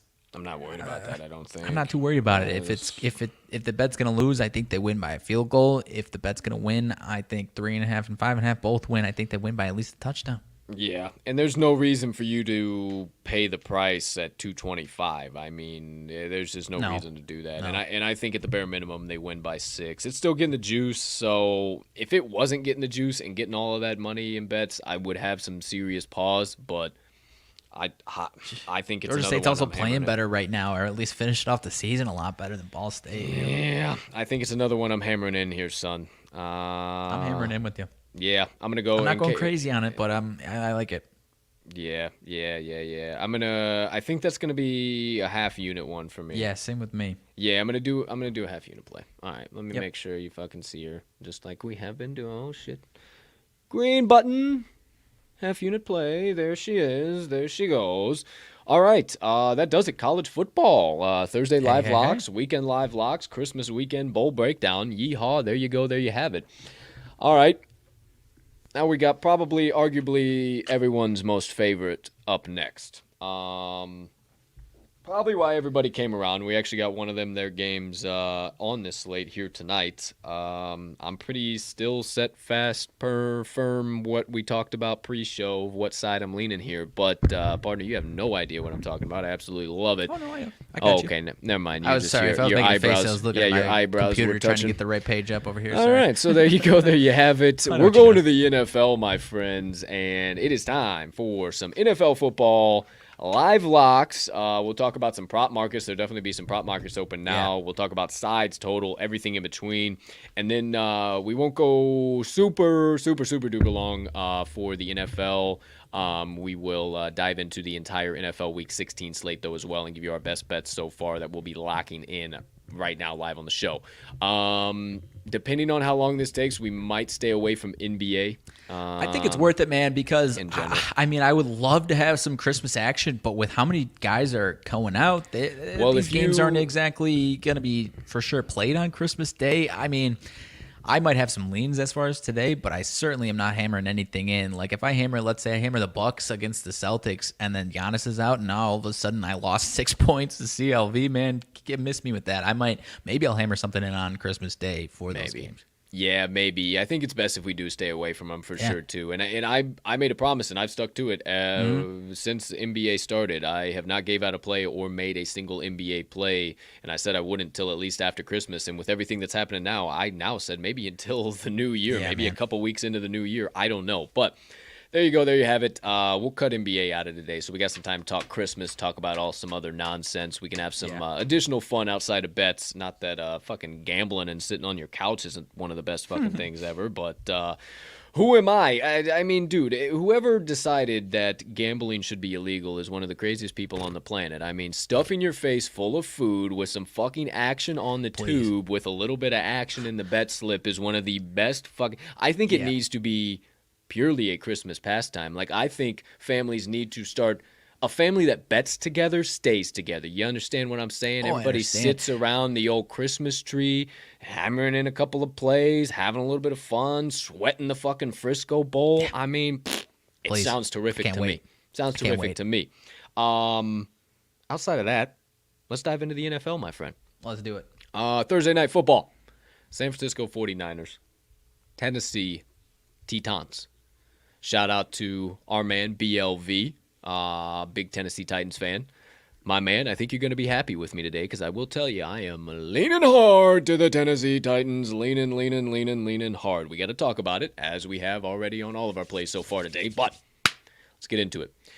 I will tell you right off the top before partner shares any of the bet and money splits with you guys. I am a huge fan of the Titans in this spot, and I'm a huge fan of fading the 49ers in this spot. I hate the 49ers under Shanahan as a favorite, let alone a road favorite.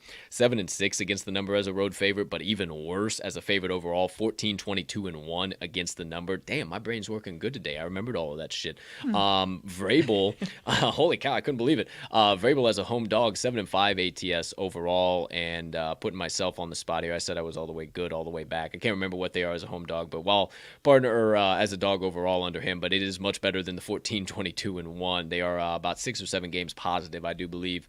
But partner, lay it on him. What's bet money percents here for the Thursday night football game between the Titans and the 49ers? So currently we are sitting at, for the 49ers, -3, 63% of bets on the Niners, but 47% of money on the Niners. So the Titans are getting 53% of the money.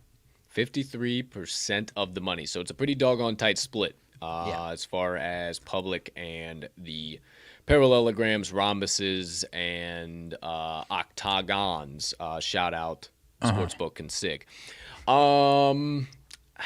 Also, shout out that CLV shit. You said CLV earlier. We don't want to get involved in any of those pictures. So we don't want to be on the wrong side of those bad boys. Not a great picture to open up to, but always good when you get tagged in them and you're not part of the losing side.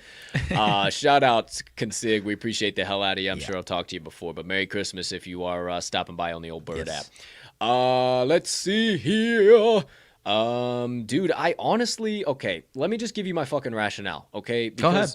There's nothing like, I honestly don't think I'm going to find anything fucking statistical. No, like the rushing attack, I think you're still seeing residual from when Derrick Henry was still healthy. Yeah. But what I'm thinking, my friends, is that the average guy is going to look at this and say, oh, the 49ers are such a better team and they're so less banged up. And oh my gosh, the Titans are literally, they're about to just give up their entire AFC playoff hopes. And I just don't see it. This is gambling at the end of the day. And if this line was at 6.5, I would probably take the 49ers. Because it's a primetime game. That's when the lines are the sharpest, right below a touchdown. Oh, fuck. The 49ers are going to take care of business. Easy money here on the road. But if this Honestly, sorry to cut you off, anywhere from 3.5 to 6.5. That's what I'm saying. And it was at 3.5, and it's now dropped down to 3. And it's at the... see, I have my tie on today. It is the key number of 3. That is a key number at a field goal, and I just believe that is where the total will finish. It is the key number. You have to be aware of the key numbers as a sports bettor, or you will never be profitable. Remember, key numbers. I ain't buying it. I just simply ain't fucking buying it, dude. I'm not buying it. I'm not saying they win this one outright. I mean, obviously, to bet a dog at this short of a spread line, you got to have that in your mind, and I kind of do. But I think this is some goofy, stupid, dumb, insane Thursday night football nonsense that finishes at 2 or 1 point, and we're taking care of business. I'm also not saying that the Titans can't fucking win it outright either. So I'm taking the Titans +3. Okay. I don't hate the pick. This is actually a case where it's been a while. I've been playing these Thursday, Monday nights and having some nice success lately. I'm staying away from the spread on this one, man, because I agree with you. I think the Titans can get it done at home. Go ahead. Oh, shit. What's that? I don't want to throw shade at our boy. We got a super boost. I don't want to throw shade at our boy. It's PMI. It's Pat. And I believe they've been talking about how hot it is. Hot it is. Hot as all hell. What is it? So, well, actually, I don't know how hot it is. Maybe it is. Maybe it is. I saw something yesterday like, it's hot. I saw them like tweet it is hot or something along those lines. Paraphrasing, obviously, but yeah. George Kittle to have 50-plus receiving yards and 49ers to win versus the Titans. That's the boost? Both of which seem way too fucking easy to me. And regardless of if this is some good old-fashioned ticket cash and degenerates like our buddies over there at PMI, that seems way too fucking easy, dude. At plus 150 odds for the 49ers to win, and all Kittle gets 50 in one fucking catch, dude. Are you kidding me? Well, so to help your case, because mainly what's keeping me out, I don't know quite what to expect from the Titans. Not saying that's bad or good. What I do feel strongly about is that as hot as the Niners are getting, they've been playing competition that they match up extremely well to, and this is a different matchup. And the Titans have been having some goofy matchups. Tough matchup for them against the Steelers. This Niners team is not that Steelers team. They smoked the Jags. You tell me why the Tennessee Titans, who are 2-3 straight up in their last 5, 1-4 against the number in their last 5, with a loss to the fucking Pittsburgh Steelers, a 36-13 loss to New England, and a 22-13 loss to the Houston Texans. Why is this number at a field goal and dropping? I think you're on the right side, man. I'm staying away. I think you are on the right side. I'll tell you, and I don't think it steps on the toes because I think both teams are going to score. The 49ers, 4-1 straight up, 4-1 ATS last 5. They're hot. Man. They're so good. Like I said, if I wish the Niners were playing somebody else that I was more confident in, because I feel like you can sell high on the Niners. I think that's the spot that is definitely for sure, and you're kind of buying low on the Titans. So I like it, man. I will stay away. What I am going to, though, please. Go ahead. I'm taking Jeff Wilson to score a touchdown at plus 100, man. Wait. I was about to get into all the prop markets and everything, too. We ain't got to go. Cool your jets. Jeez. We'll get into that here in a minute. We'll get there. Dalvin Cook just got placed on the COVID-19 IR whatever list, so he is probably not going to be available for Sunday. So that takes off, for me, that takes off Minnesota +3 because that was really interesting against the Rams. If they don't have that, Alexander Madison. I still like him. Okay, Minnesota. Hold on, we'll see. Let me write that down. Okay, so yeah, I love Tennessee +3. I am going to, I'm going to hammer that in.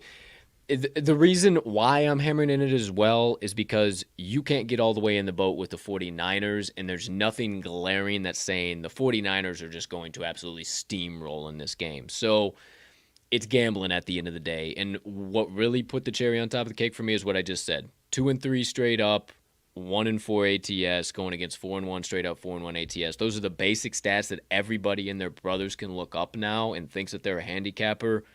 I don't see it. I don't see it. I like it, man. And your boy, if I see ain't more and more bullshitting, people, your and more boy ain't people on the bullshitting. Niners, I'll be with you, I think. Your boy ain't bullshitting. Tennessee Titans locked in There you at go. +3. Your boy ain't bullshitting. Okay, so I did hear you say something about some touchdown scores, something in between. I was going to say, hey, partner, let's dive into the prop markets. Maybe we can find some extra good stuff here since you don't really like anything as far as the spread or total.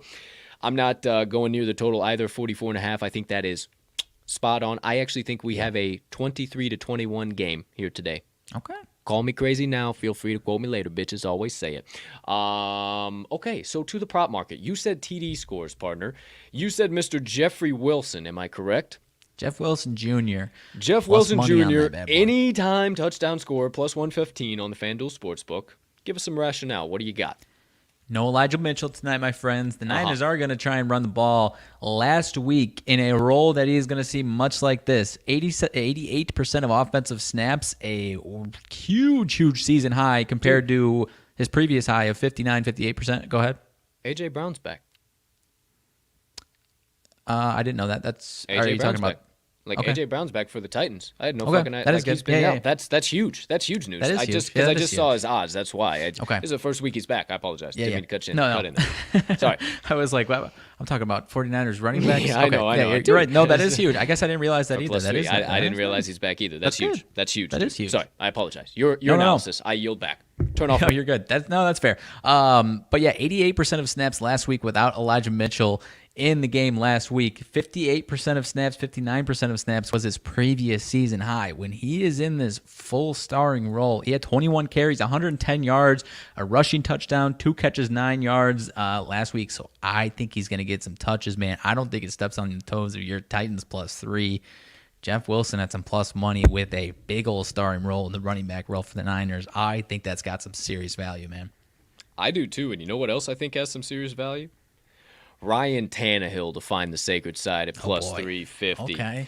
A.J. Brown is interesting, plus 140. I like that right around in there. But the plus 140s to plus 180s, they really kind of scare me. I just don't know. At least as far as the bigger names, 100%. Yeah, 100 bigger names for sure. If it's like a smaller name, then whatever, sure. But yeah. I think A.J. Brown contributes for sure. I think he contributes, but in the capacity that I think everybody's expecting it, maybe not. But I do also think that it looms large for that plus 3. There's just something in my mind that is seeing that Tannehill fucking finger roll in the end zone tonight. Okay. I don't know what it is. I know you couldn't really see me all the way up there, but the fucking just the Tannehill I like finger that. roll, dude. Plus 350. We cashed a fucking Justin Herbert last week at plus 350 when you were giving me the same look before and like, maybe. Actually, you know what? I kind of like that. And the more you said I kind of like that, the more I really kind of liked it. And that is one of the main key ways that fucking Tennessee Titans score the football. Like, it's just like their only way. One thing I actually look at here, how often has Tannehill scored the rock in the last few weeks? Golly, of course, I don't care about what the hell I've done in fantasy. I'm out of the playoffs. Goodness gracious. All right, Tannehill, he has, let's see, what's he got as far as rushing tutties? He's got one last week, had one the week before. Had He got 7 rushing touchdowns? Yeah, dude, he gets in. I'm telling you, he gets in, bro. I know he gets in, but that's wow. He's got 3 in their last 5 games. 4 in their last 6, actually. 5 in their last 7. I'm taking it. Goodness. He's gotten the end zone 5 out of like their it, last man. 7 games, and I think that's the type of game this I mean, is. at that odds, hell yeah. Plus I kinda 350. like that. So I'm gonna put a sprinkle on your Jeff Wilson, and I'm also gonna put a sprinkle on Ryan Tannehill plus 350 to find it at any time. So there you go. Hey, boys, girls, who's ever tuning in, you're getting all types of value, left, right, and center here today. The boys are just talking back and forth about what we like, and I like this a lot, partner. Maybe we just changed it. Now, fuck, we'll be here for 3 hours on a regular show if we do this shit. Okay, so yeah, I like Jeff Wilson and Ryan Tannehill. I'm going to lock those both in. Both locked in. Love it. There you go. Okay, let's see here, partner. What else do we got? Any other props that you had your eye on there as far as NFL before we go through a couple of other plays, matchups, best bets?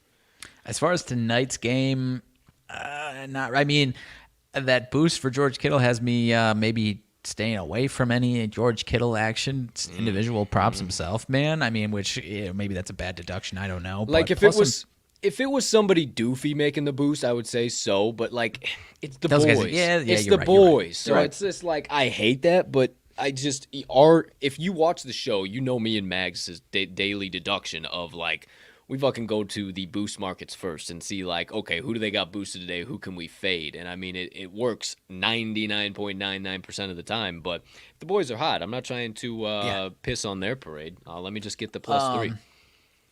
You like either guy to throw an interception at all? Garoppolo's at +115, Tannehill's at -115. I kind of do. If it's not at plus money, then... Oh, yeah, plus 106, minus 138.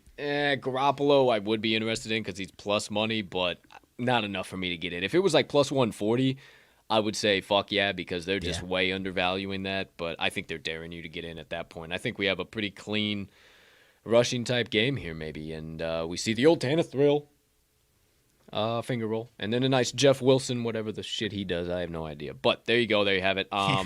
Nothing else for me, really. I don't know what A.J. Brown does in the return. It doesn't even look like they have. They just had touchdown odds for him. They didn't even have, they don't even have receiving totals for him yet. I don't know what the hell's going to do. Yeah, who knows? Good to hear that, though. Well, let's keep it moving. Keep it grooving. We'll just break down the rest of the Week 16 NFL slate. Any plays that we're going to be dishing out, whatever the case might be. Probably glass over a few here that are going to be bigger.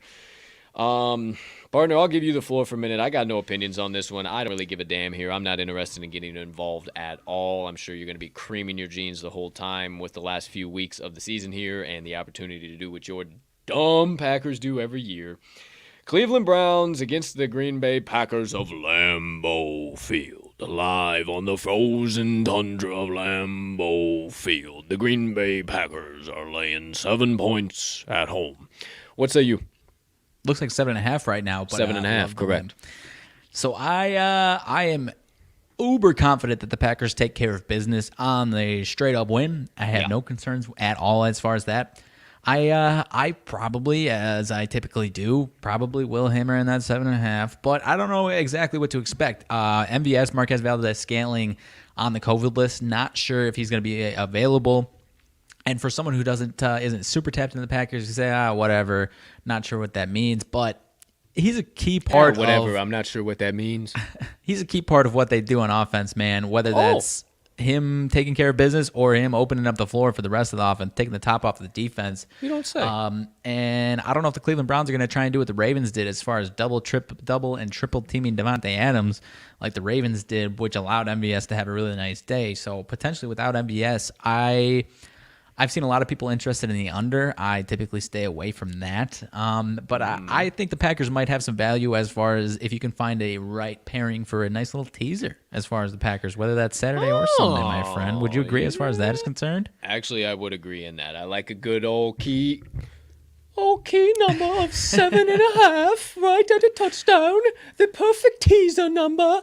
I mean, get it down to minus 1.5, man. I like it. Yeah, I think that's got some value. You can buy a touchdown, get them at a straight pick 'em, win it by a point. I mean, and as we go along, maybe we'll find the right pairing for them. But I think that might be the best value. I do think. I mean, hey, man, you know how much I love when OddsShark's got an NFL blowout listed on their site. They've got the Packers winning this one 35-8.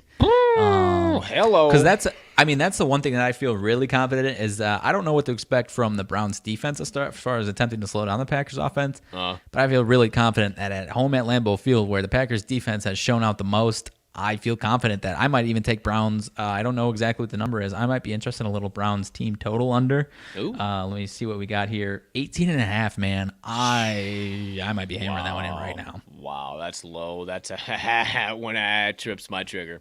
I'm taking that right now on the show. Under 18.5. Cleveland Browns under 18.5. I'm definitely taking that right now. All right. Let's hear it. Let's hear the smash. Smash. I just smashed. Smash.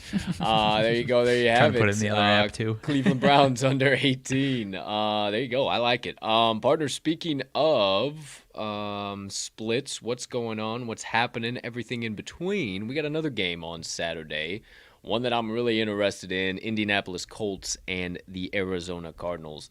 I personally believe the Cardinals are dead. I think it's Colts season, baby, and I think this line is set the way it is because the Arizona Cardinals are going to lose this game outright, and they being the books, have no other choice other than to make the Cardinals the favorite because it is at State Farm Stadium.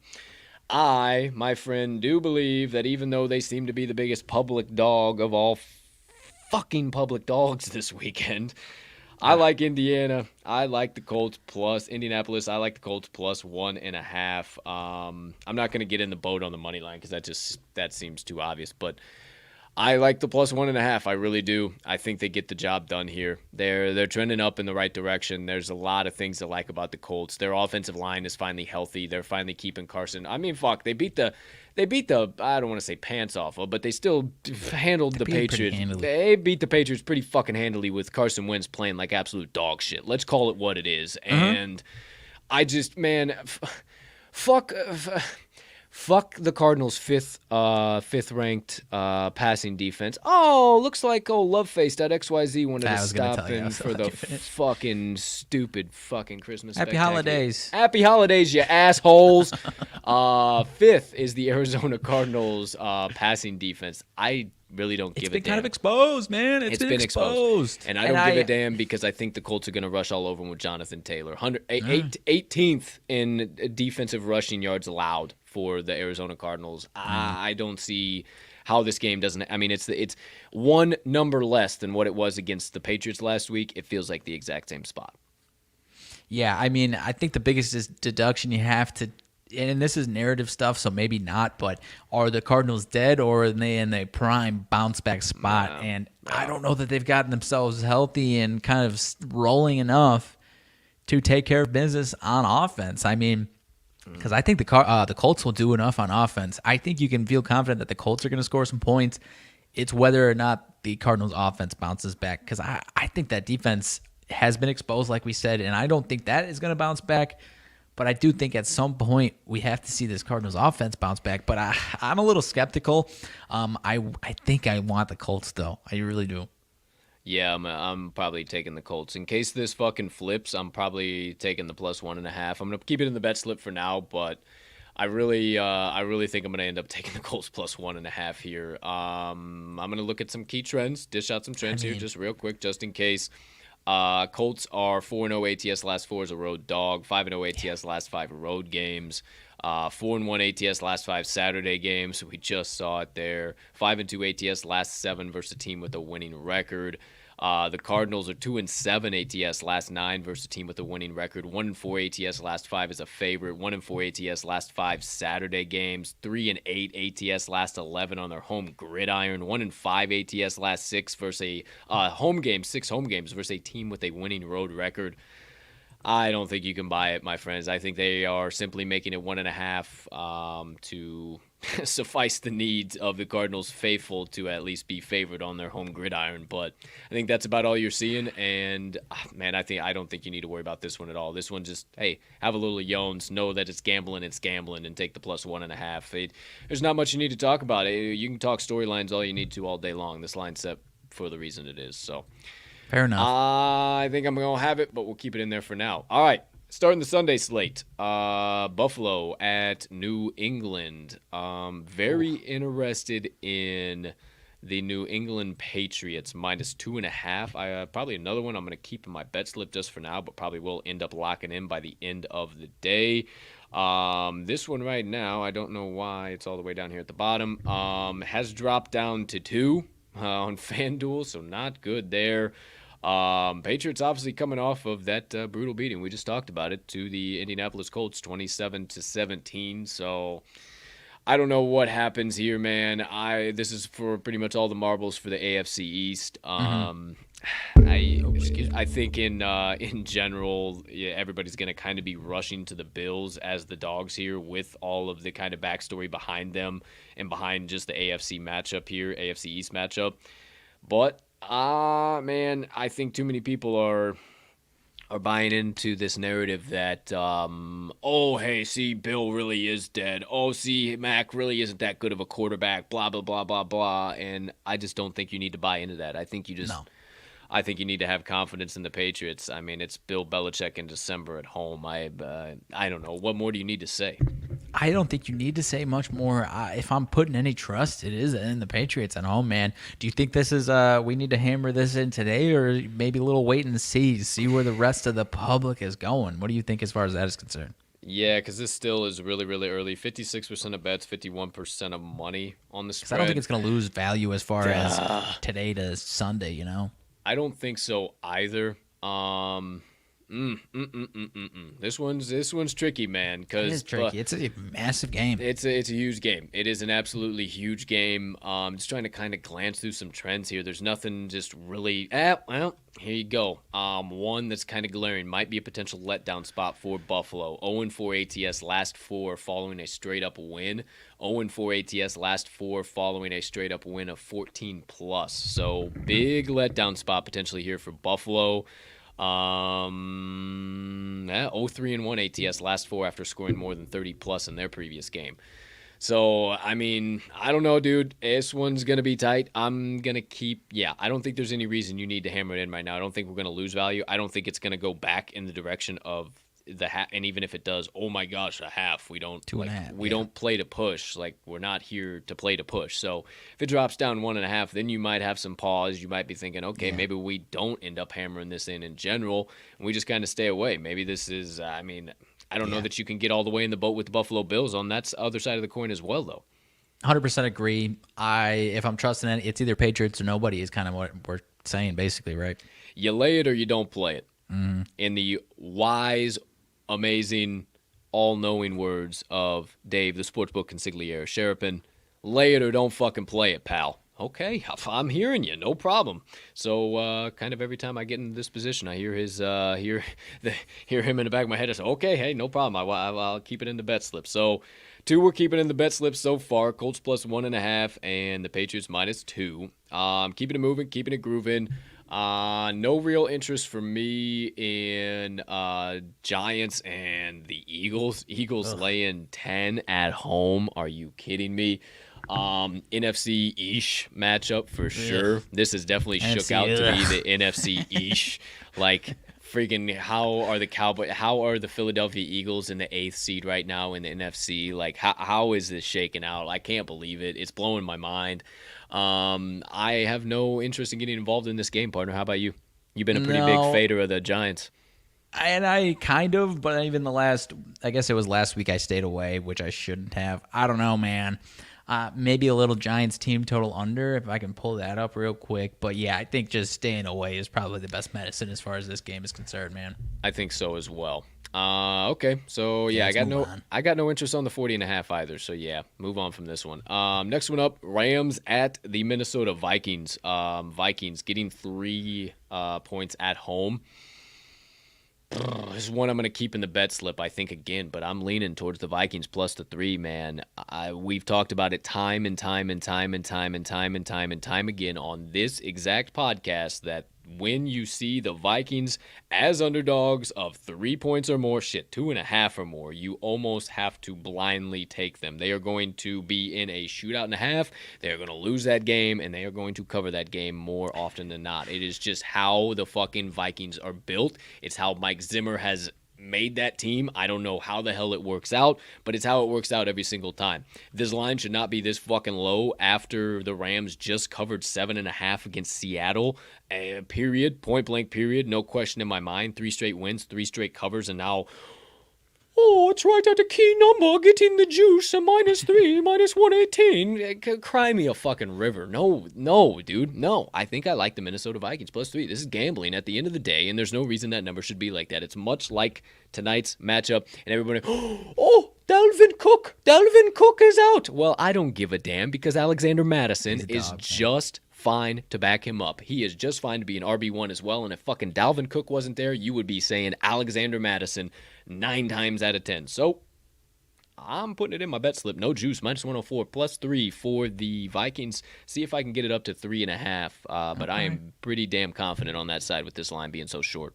Okay, I like it, man. I am gun to my head. I am with you. I'm a little tentative. I might be staying away, and it's mostly I 100% agree with everything he said. The last game for both of these teams, they both should have poured it on as far as the passing game is concerned on both of their opponents, and they really just didn't.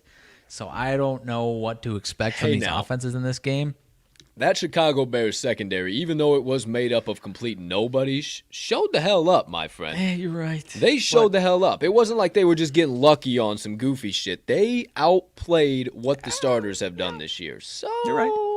I don't know, man. Something to think about there. That's fair. I respect the pick. I might be with you. I'm certainly not fading the Vikings as an underdog at home. I mean, Mike Zimmer, last year and the first half of this year had a bad profitability record, but overall in his 10 years since he's been with the Vikings at home, in any spot, also as a dog, it's been real profitable, man. So if I'm going anywhere, I'm backing you. I think I might wait until Sunday. For sure. I'm going to probably keep these in the old slip here for a little while, see what we're doing. Let's see. Next game up on tap. Tampa Bay Buccaneers, Carolina Panthers. The Panteras are getting 10 points at home. Wouldn't you know it? Oh, we got our third day of day 3. Risk-free SGP FanDuel Sportsbook bettors. Third day of Chuckmas Christmas presented by Charles Barkley. Day 3 is an NFL risk-free SGP 3+ leg same gamer between the 49ers and Titans. Get yourself a max refund up to $10 in site credit. Only stipulation, final odds have to be 400 or longer, plus 400 or longer. So, we got 2 legs already there, partner. Jeff Wilson and old Ryan Tannehill. We just need to find another. Maybe that's just buying up the Tennessee Titans to 6.5, and that's our fucking same game parlay. Quite possibly. Holy bejeepers. Okay, who knows, folks? Maybe you see it added, maybe you don't. Who knows what happens? There you go. There you have it. All right. I'm out. I got on the no Bucs interest. Panthers? Yeah, I got no interest in talking about this one. The Panthers are dead to me at this point in time. The Bucs are so injured, it's not even funny. I don't know what they're doing. I'm good. They should smoke them, though, right? I am going to stay away because it's like it should be easy. They said Cam Newton is playing starting quarterback, and they might sprinkle in Sam Darnold here and there. What the fuck does that mean? I don't know, dude. The way they've been playing, Tampa Bay should destroy them, but why is it only 10? I feel like it should be 14. I don't know, man. I think you're right. I'm staying away, but, the 10 intrigues me with how bad the Panthers have been. 100%. But I digress. Next game up on tap, I'm interested in getting involved in. Jacksonville Jags against the New York Jets. Jets are a home dog, dude. Are you fucking kidding me? The Jags do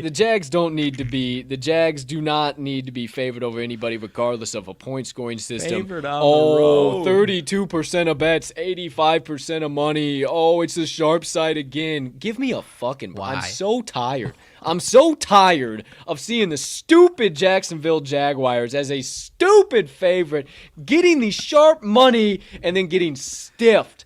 If you didn't watch episode number 5 of the Wise Words podcast, I actually talked exactly about this stupid Jaguars team in the exact same fucking spot.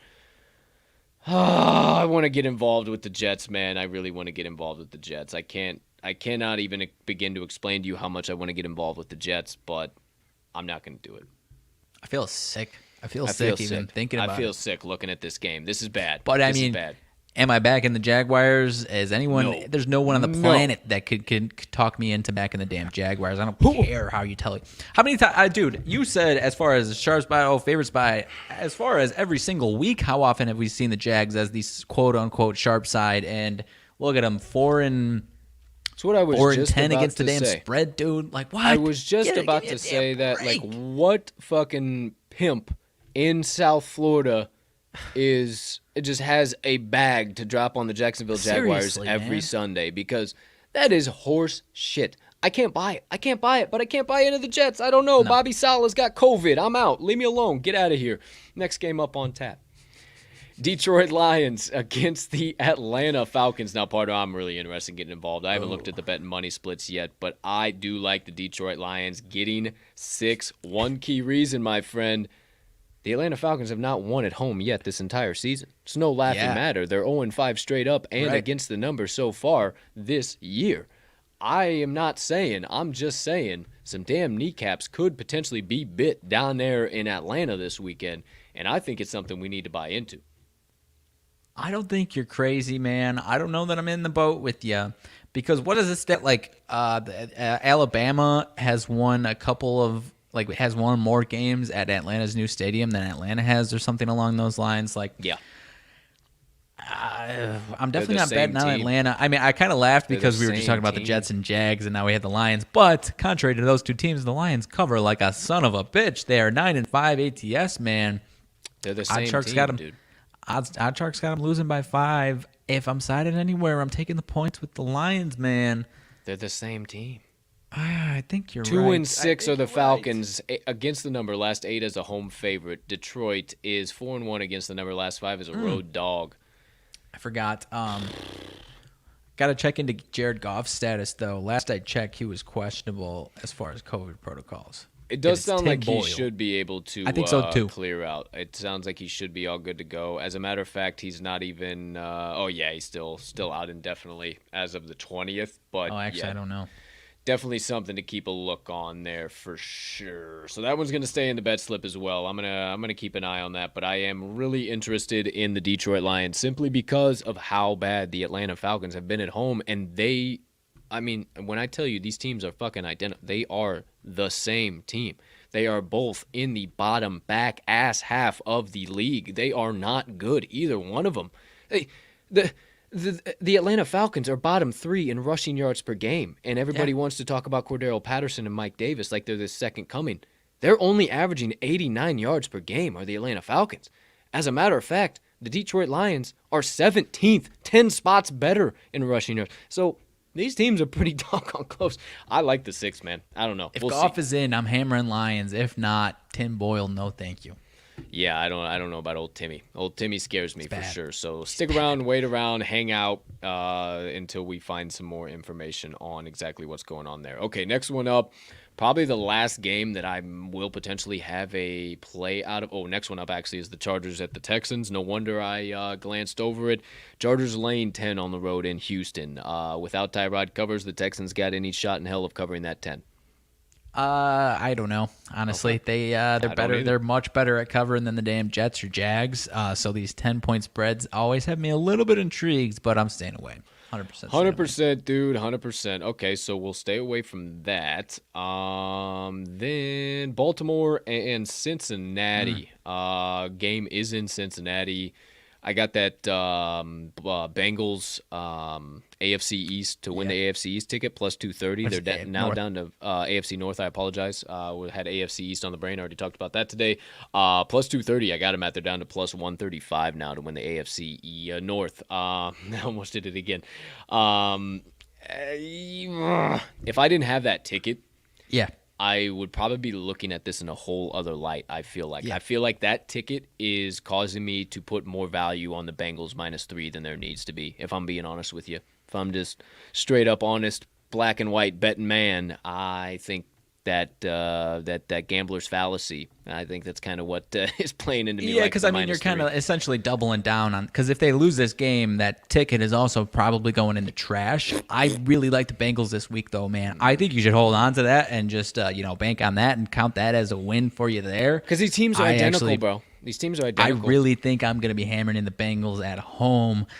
destroy the Ravens first time around, man. I think this is a decent matchup for them defensively. They've handled business against the Ravens in the last few seasons, dude. It's just a bad matchup for the Ravens. I don't know why. It's just a bad matchup for them.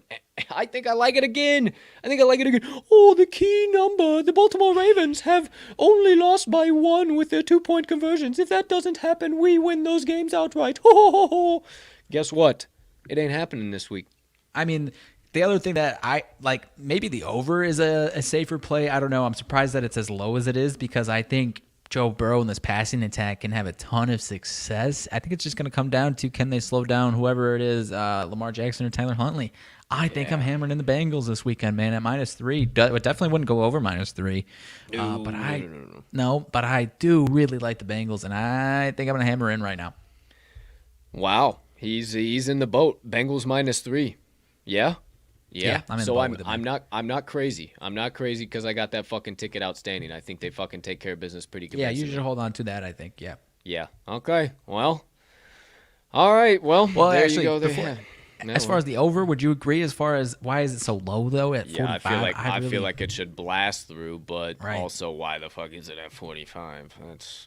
That's kind of I don't know. That total might be a little bit of a stay away for sure. But yeah, I think I'm going to keep it in the slip just for now because it honestly might get a little less. It might drop down to 2.5 just because the 3 is getting the juice right now, -118 on FanDuel. So it might drop down to 2.5, and I honestly would still like it in that spot. It might not. But I'm going a little tentative on my NFL units just in case, like, some of these random outages that might be a much more significant player than I'm seeing right now. Because typically, dude, typically I would already have shit hammered in Monday, Tuesday. Like my bet slip would already be like done, completed, full. I'm already set, rocking and rolling. Like I'm not even talking about these games at this point in time. But here we are, fucking Thursday afternoon, and I'm still questioning it. So there you go, there you have it. Holy shit, partner, we have been going at this for over 2 hours now. My gosh, that was the last one that I really wanted to chat about. I think. Yeah, I got nothing in Bears Seahawks.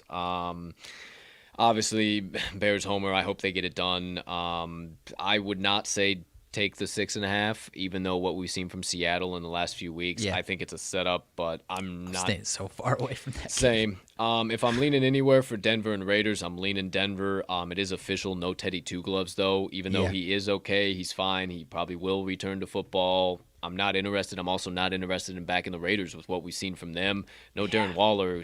I'm out. No thanks. I'm good. Offense is just anemic without him. Oh, man. it's bad. Ugh. It's so bad. Cashed me my ticket this past week, but it was not a fun watch. Oh, disgusting, dude.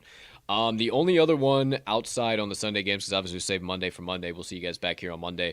Washington football, Dallas, 10-point spread. I'm good. Sounds like Heineke is in. It does sound like Heineke is in as well, so maybe potentially worth a look at the football team. But that many points, even if Heineke is in, and they're not going to move it that much, you got to think about that. And then Pittsburgh and Kansas City. The only other one I would be interested in is scooping the points, the 7.5 with the Steelers. Oh, the Steelers have been so bad. They're terrible. They're going to go into Arrowhead or whatever the hell it's called now and absolutely get fucking clapped. Blah, blah, blah. And I don't know. I'm not 100% in. It's not even going in my bet slip, but it's one I am interested in. I think I agree with you as far as that. Do you agree that the Chiefs might be my best pairing? It sounds real best pairing for my Packers teaser, man. Potentially, but just as soon as you do that, watch the doggone fucking Steelers come out of nowhere and I would be really surprised. I'd be surprised for sure. No question about it. But I mean, Jiminy Christmas, I don't know, dude. Something to think about. Because I mean, the Steelers defense can definitely make things tough for the Chiefs offense, but that Steelers offense is just not doing it for me. I think that's gonna be my 2-team teaser, Chiefs and Packers, man. 100%. I think that's a good position to take. I'm not saying by any means that it's not a good position to take. So I agree with you. Was just writing down all of my plays. I'm gonna take them out of there because I might add some other stuff. I'll probably put together this same game parlay NFL risk-free SGP. Yeah. We have for me Colts plus 1.5, Bengals -3, Detroit +6. Hard lean on that, and Minnesota +3, and New England Saturday game -2. New England Patriots against the Buffalo Bills. No, that is a Sunday game. I'm sorry, Sunday game. caught on freaking them from last Saturday. What do you got, pal? Let's see. I did not hammer it in on the Action app, but I am doing that teaser. I am taking the Chiefs and Packers together, getting them down to 1.5. I am teasing both those teams. I've got Cleveland under 18.5 in that game as well. And I've got the Bengals minus the 3. I've got Jeff Wilson Jr. tonight to score a touchdown. And I've got a handful that I'm kind of just going to be stalking the next couple of days before I go ahead and hammer. And that will be the Patriots. The Patriots and the Lions, depending on who their QB is, I think is my 2 that I'm going to be stalking. Yeah, I totally forgot. Tennessee Titans plus 3, and then Jeff Wilson, anytime touchdown score back in RMags. Ryan Tannehill, anytime touchdown score. Also have that tonight. So there you go. There you have it. All of our NFL breakdowns, best bets, everything in between. Holy shit. Goodness. So we're going to stay out of NBA. We won't get anything there. We were going to do a special play, partners, or anything really. Like, there's just not much of a slate today to be able to, like, super. I don't know. Should we? Because what I was going to say is UNT, we go to, that was the wrong one. I'm sorry. UNT, Liberty, the under in the UNI and Wyoming game, and then the Titans plus 3, but that would be my 4. I don't hate it. Should we just cook up that SGP right now and that be the special play? We can do that too. So how about cook up that special play, live Christmas weekend cook up? How about that, baby? What do you know? So yeah, maybe actually, wow, I actually like that fucking parlay I might have just put together right there. So I don't hate. Yeah, I don't know what you said. Hold on. Let me let me write it down. Go ahead. Some filler shit.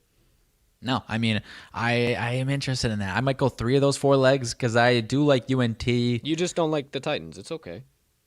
Oh, I forgot about that one too. UNT is as far as a parlay ad was my concern. I think. Why is that? I don't know. Got him on a half unit. I'm not what is it over with the you? moon with. I'm not over the moon about it. I am well over the moon about it. I don't know why you're tentative at all. Don't start mushing fucking plays over here, dude. What the hell are you doing? What do you mean not over the moon? Fucking don't be bringing that energy over here on a play I have my money on. Your half unit negativity. I don't need that. I did turn that around. Turn that frown upside down. That's better. They're winning That's by better. fucking 50, Thank you. We don't need that on this here show, pal. Sorry. Especially as we're about to close things out. Sorry. That was there we go. That was rough. Thank you, sir. Thank you. I appreciate it. All right. Got those written down. Now, how about this same game parlay? Well, let me take these out of here. I do like your Jeff Wilson. And are you down with that Ryan Tannehill?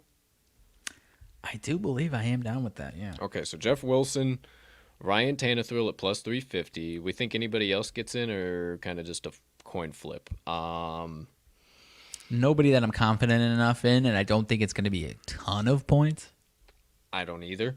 So would you be interested, sticking on that, I don't think it's going to be a ton of points trend there, partner, a little alternate total, if you will, and maybe we buy a touchdown. Maybe we get her up to, maybe 51.5, somewhere in that ballpark. A little under 51.5. You might be onto something there. What are you feeling there? Is that we too far out of the realm there? No, I like that because I like the under. It's just like it feels like it's kind of spot on. Because the over is getting 74% of bets, 80% of money at 44.5. So yeah, I like that. Buy an entire touchdown, get it up to 51.5.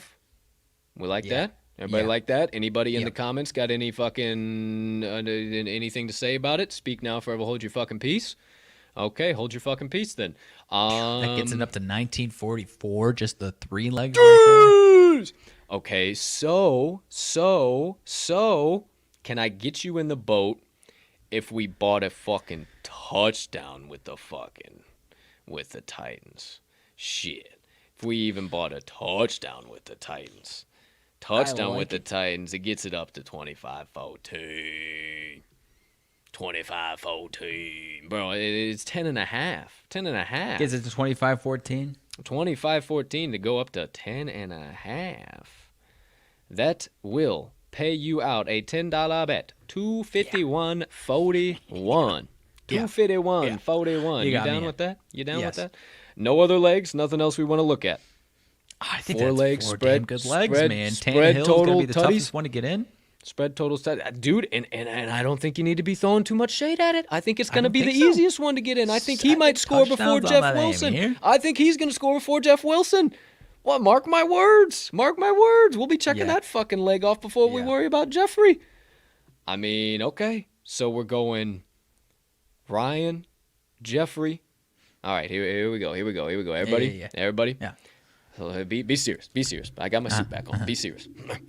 Is that bowl game game presented ball. by Ryan? It's Ryan Tannehill.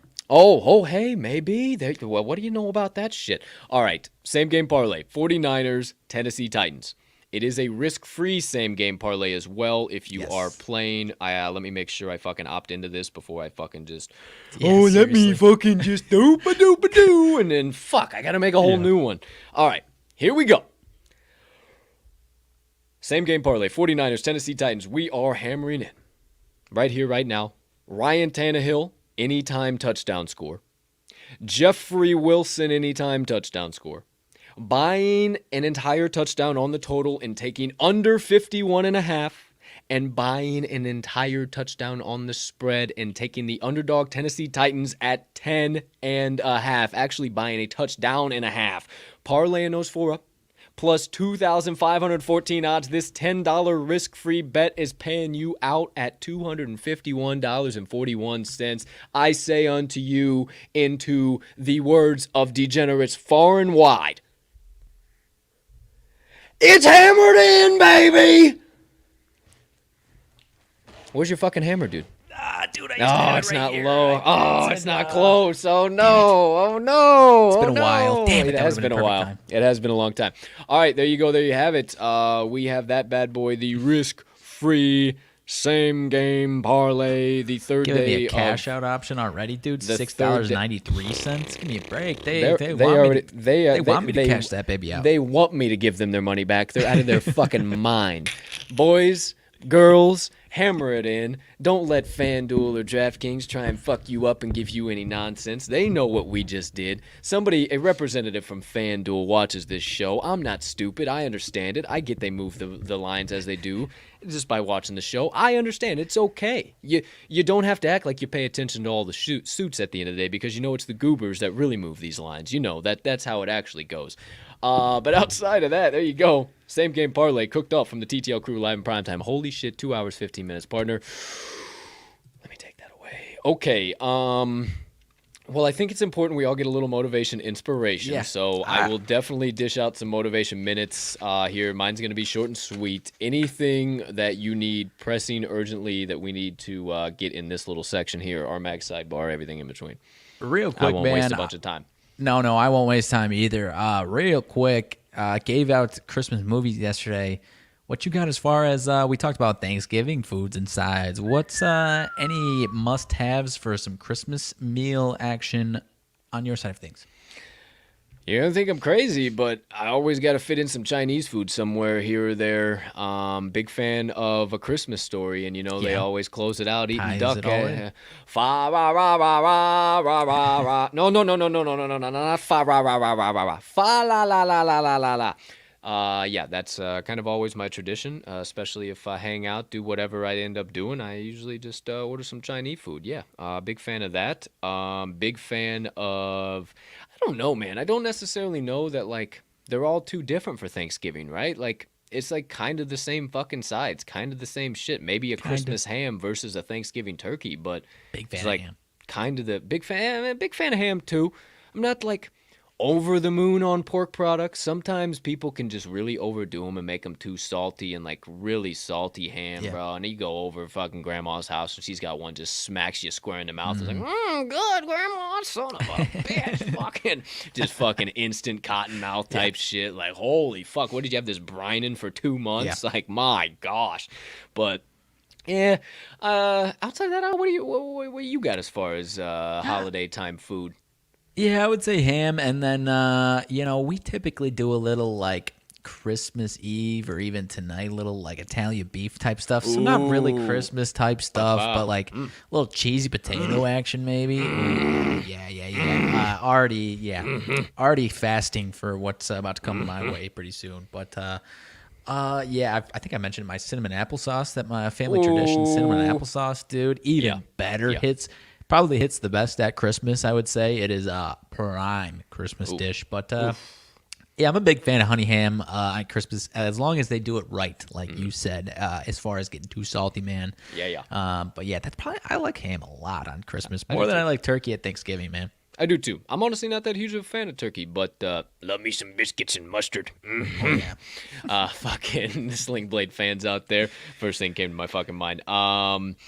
You know, you can't go wrong. I know you're not huge on this, but green bean casserole, bro. I just love a good green bean casserole. So that freaking cream of mushroom soup and those A lot fucking of people crispy love that, man. onions, It's boy. not for Just me. I don't fucking. I'll go fucking insane on that shit, dude. Oh my gosh, but some damn cheesy or some scallop spuds. Some scallop spuds. Go, child, go. Other than that, my fucking grandma Rita, not to say it like that. My grandma Rita makes some of the best cookies on this planet, dude. I'm talking the best cookies on this planet, boy. See, my mom and stepdad would always used to make the old trip. They're from Kansas. They're the family in Kansas I always talk about. And they would always make the trip, and they'd always fuck with me and send me pictures of her cookies and shit during the holidays while they were over there visiting, because they are just that much of a delicacy. They are absolutely insane. They are ridiculous. I always think about them, but on the track of desserts, because you know, if you guys don't know by now, if you didn't see how much I was losing my mind on Thanksgiving, big fan of sweet potato pie. Sweet potato pie on Thanksgiving, you can't beat it in my mind. I'll skip the pumpkin every single time. Give me sweet potato left, right, and center. Nothing like, oh, I gotta have this on Christmas. Christmas cookies, dude. Christmas cookies, dude. Man. Maybe you know a little slice of cake for old Jesus. He came in, blessed us with his life on the 25th. Maybe a little cheesecake. We always gotta sing Happy Birthday, blow out a candle. So that's always important. But Christmas cookies, dude. Christmas cookies, I think. My mom and sometimes the rest of the family, and I wasn't involved this year, but does like a giant cookie bake with a lot of like family friends, and just piles and piles of, not an exaggeration, 25 different types of cookies, a dozen in each bag. Not an exaggeration at all, man. It is got just those tins fucking filled with shit. If you like any type of cookie, you're going to find something that you're over the moon about, man. So Christmas cookies is a big spot for me, dude. Well, maybe, you're kind of passing by here in order to, like, get there. Maybe you stumble upon an extra Ziploc baggie while you're over there. Maybe some cookies fall into that Ziploc baggie. Maybe it seals itself and finds its way into my location. I don't know. Who am I? What am I to say? Maybe just from a guy to a guy, who who am I? But fucking electric. It might be possible. Might be able to make that happen. I might see. My family respects your family. We'll see if we can see what can make it happen. Outside of that, Christmas food. Yeah, dude. I think that's about all I got. I got nothing really other that's coming to my brain. Other than anything else major, nothing late breaking.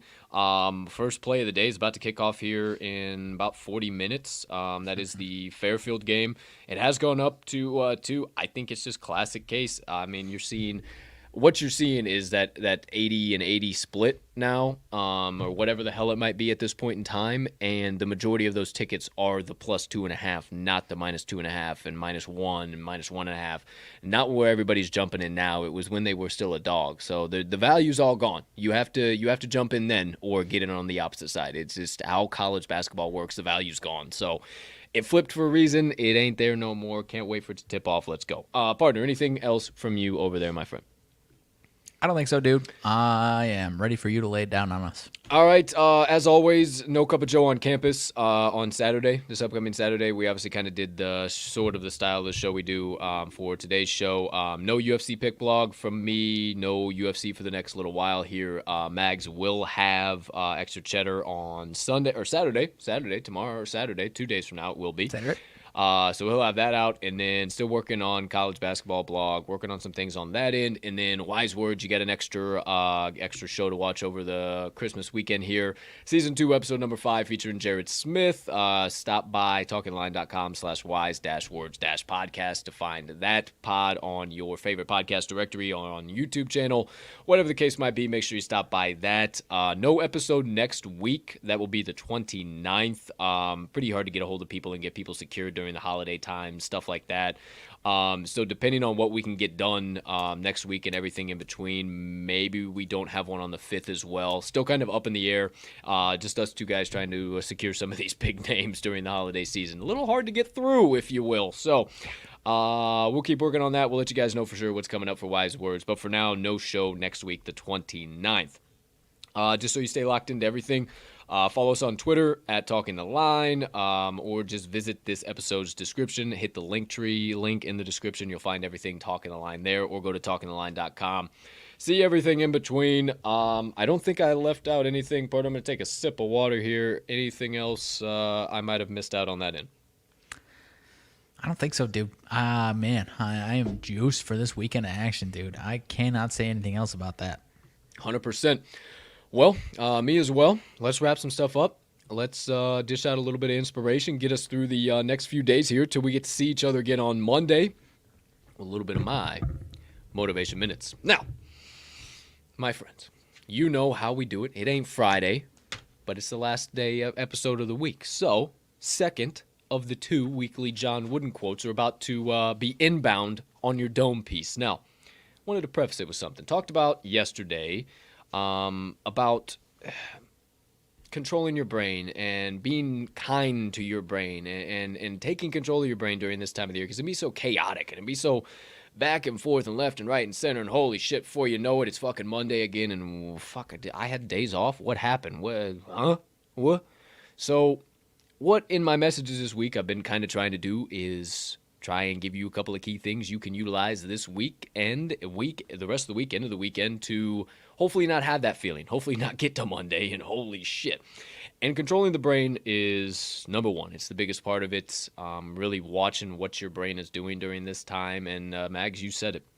Maybe, hey, let's not complete our shopping on the 23rd of December. Maybe sometimes we got to look what the common denominator of our anxieties and stresses is. Maybe it's this son of a bitch staring us back in the mirror. Who knows? But there's a second part to that. And it's not, the first part is obviously how we treat ourselves, how we treat our brains. But the second part to kind of getting through this time, and I hate to say that, because fucking people getting through the holiday season, like, fuck that mindset. I'm here to change that today, because John Wooden said once, happiness begins where selfishness ends. And this is the time of the year for giving. Obviously, it's Christmas. Obviously, you're going to give a lot of presents to a lot of people. You're going to do this, that, and the third. But what else are you doing outside of those presents underneath the tree? Are you doing more than just that? Like, is it just that one day, one time of the year? Holy shit, you just spun yourself around in circles. You got so anxious. You were pissed off at people at the Target. You were cussing people in traffic. But you're all happy for this one little gift, this one little time, this one little... Now, I understand that was unselfish. You finding that gift, doing everything you did, that generated happiness. Your selfishness ended there. You generated happiness for somebody else. But how much happiness did you have in going all the way to get to delivering that gift? So I guess in a nutshell, what I'm trying to tell you is start leaving that happiness, or leaving that selfishness rather, at the doorstep at home when you put on your shoes. If that's what it takes to get it out of your mind during this time of the year, that it's all about me. And I think that's what it is that it becomes such a busy time, and it's so chaotic during the holidays because it's all about me. And isn't it supposed to be all about we, all about getting together, all about togetherness? Like, No, I wiped it off of my forehead. Dipshit ate on there this morning. I mean, I'm not speaking rocket science here, people. I'm not. This is easy shit. This is This just comes down to, instead of leaving your house at the last fucking second to get over to Grandma and Grandpa so we could all get there to holy fucking shit, and oh my gosh, I gotta talk to Aunt fucking Sally, and she's gonna fucking... Fuck that. Who cares? Because maybe you're in a better place than Aunt Sally. Maybe your life is going in a better direction than Aunt Sally. Maybe you have so much more going for you than fucking Aunt Sally, but you're letting her fucking 60 minutes in front of you ruin your entire fucking Christmas. Again, not rocket science. Just leave the selfishness alone. Stop trying to fit yourself into all these different things and just be happy. Just be happy. And I promise you, the more during this time of the year that you stop going with the crowd and, oh, it's such a busy time of the year, and does it really have to be? Or can I control my mindset and I can change everything else that's going on in front of me and actually be one of the happy sons of bitches during what's supposed to be one of the happiest times of the year? It always seems to not be for a lot of people. That's number one. And number two, speaking of those other people, take care of them too. Maybe, just maybe, if you put the selfishness aside, you let somebody cut you at the gas pump. You let somebody cut you in line at the Walgreens when you're running late to get a bottle of wine to the festivities. You put somebody else before you. Just maybe. I'm not a genius. I'm not a Swami. Just maybe it'll make both your holiday seasons not so much busy and not so unhappy. Who am I? I don't know shit about shit at the end of the day, but what I do know is I'm going to start being unselfish today. And I'm going to start putting other people first. And I'm going to start watching my mind. And I'm going to start making this world a little bit more happy of a place. Because fuck all this negativity and toxicity and bullshit that we see every day. We need a little bit more love and positivity and prosperity and kindness and everything in between. So I'm going to start right here, right now. Hey, partner. I love you, man. I appreciate the fuck out of you stopping by all the time. Merry fucking Christmas. All of you out there, I love you. I appreciate you. You guys are kind. You are smart. You are important. You are loved. Anybody out there that went, whether it's Aunt Sally, whether it's Uncle Cletus, whether it's Grandma Judy, I don't give a fuck. Tell them to pound sand. It don't matter. Go in there smiling. Have a fucking gay old time. But at the end of the day, pound sand. It don't fucking matter. It's your life. It's going to be good. Everything's going to be fine. Just sending nothing but positive vibes your guys' way. Anybody that chose to left before right now, out of their fucking minds. They just missed out on so much for their holiday season.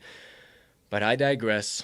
I could continue going because this is a really important topic to me because fuck being unhappy. I don't understand why people want to do it, especially during one of the happiest times of the year. But either way, I digress. And that does it for my motivation minutes of the day. Great stuff, my man. Yeah, you nailed it on the head. I won't blab on too much because it is 30 past the noon hour, uncharted territory for us, my friend. I am, hey, like you say, don't cut off good conversation, though. Don't cut off good conversation, number one. Number two, think about it this way. We would have another hour and a half and another potentially 2 hours on top of it with a show tomorrow and Cup of Joe on campus. So we just fit all of that into only about another extra hour. So, fuck yeah. There's number two. Golf clap for sure. Way to go, boys. Way to go, boys.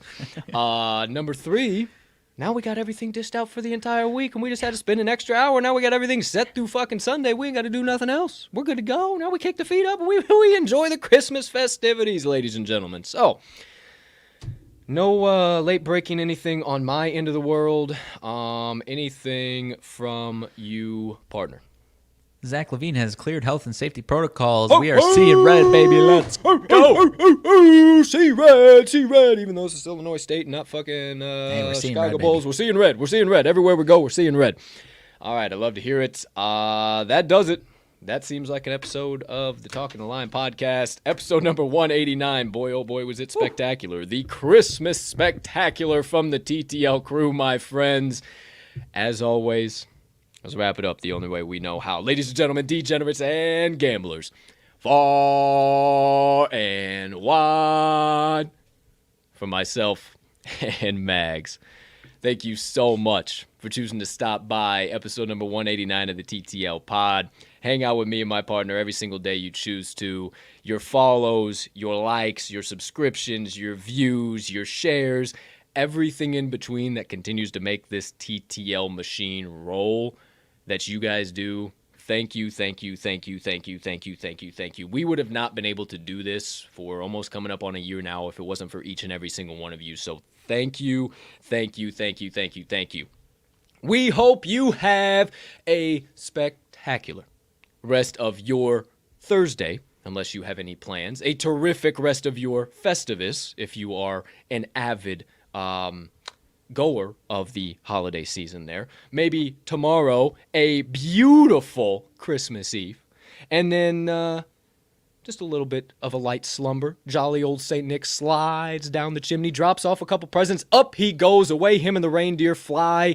And then you wake up on a gorgeous Saturday morning filled with nothing but love, filled with nothing but presents, filled with nothing but positivity on a gorgeous Christmas Saturday morning. And then we rock and roll right into nothing but good vibes into Sunday. And then we see you around the bend on Monday. What I'm trying to tell you, folks, is to have a fucking terrific weekend filled with nothing but ticket cashing, nothing but good vibes, nothing but love, and everything in between.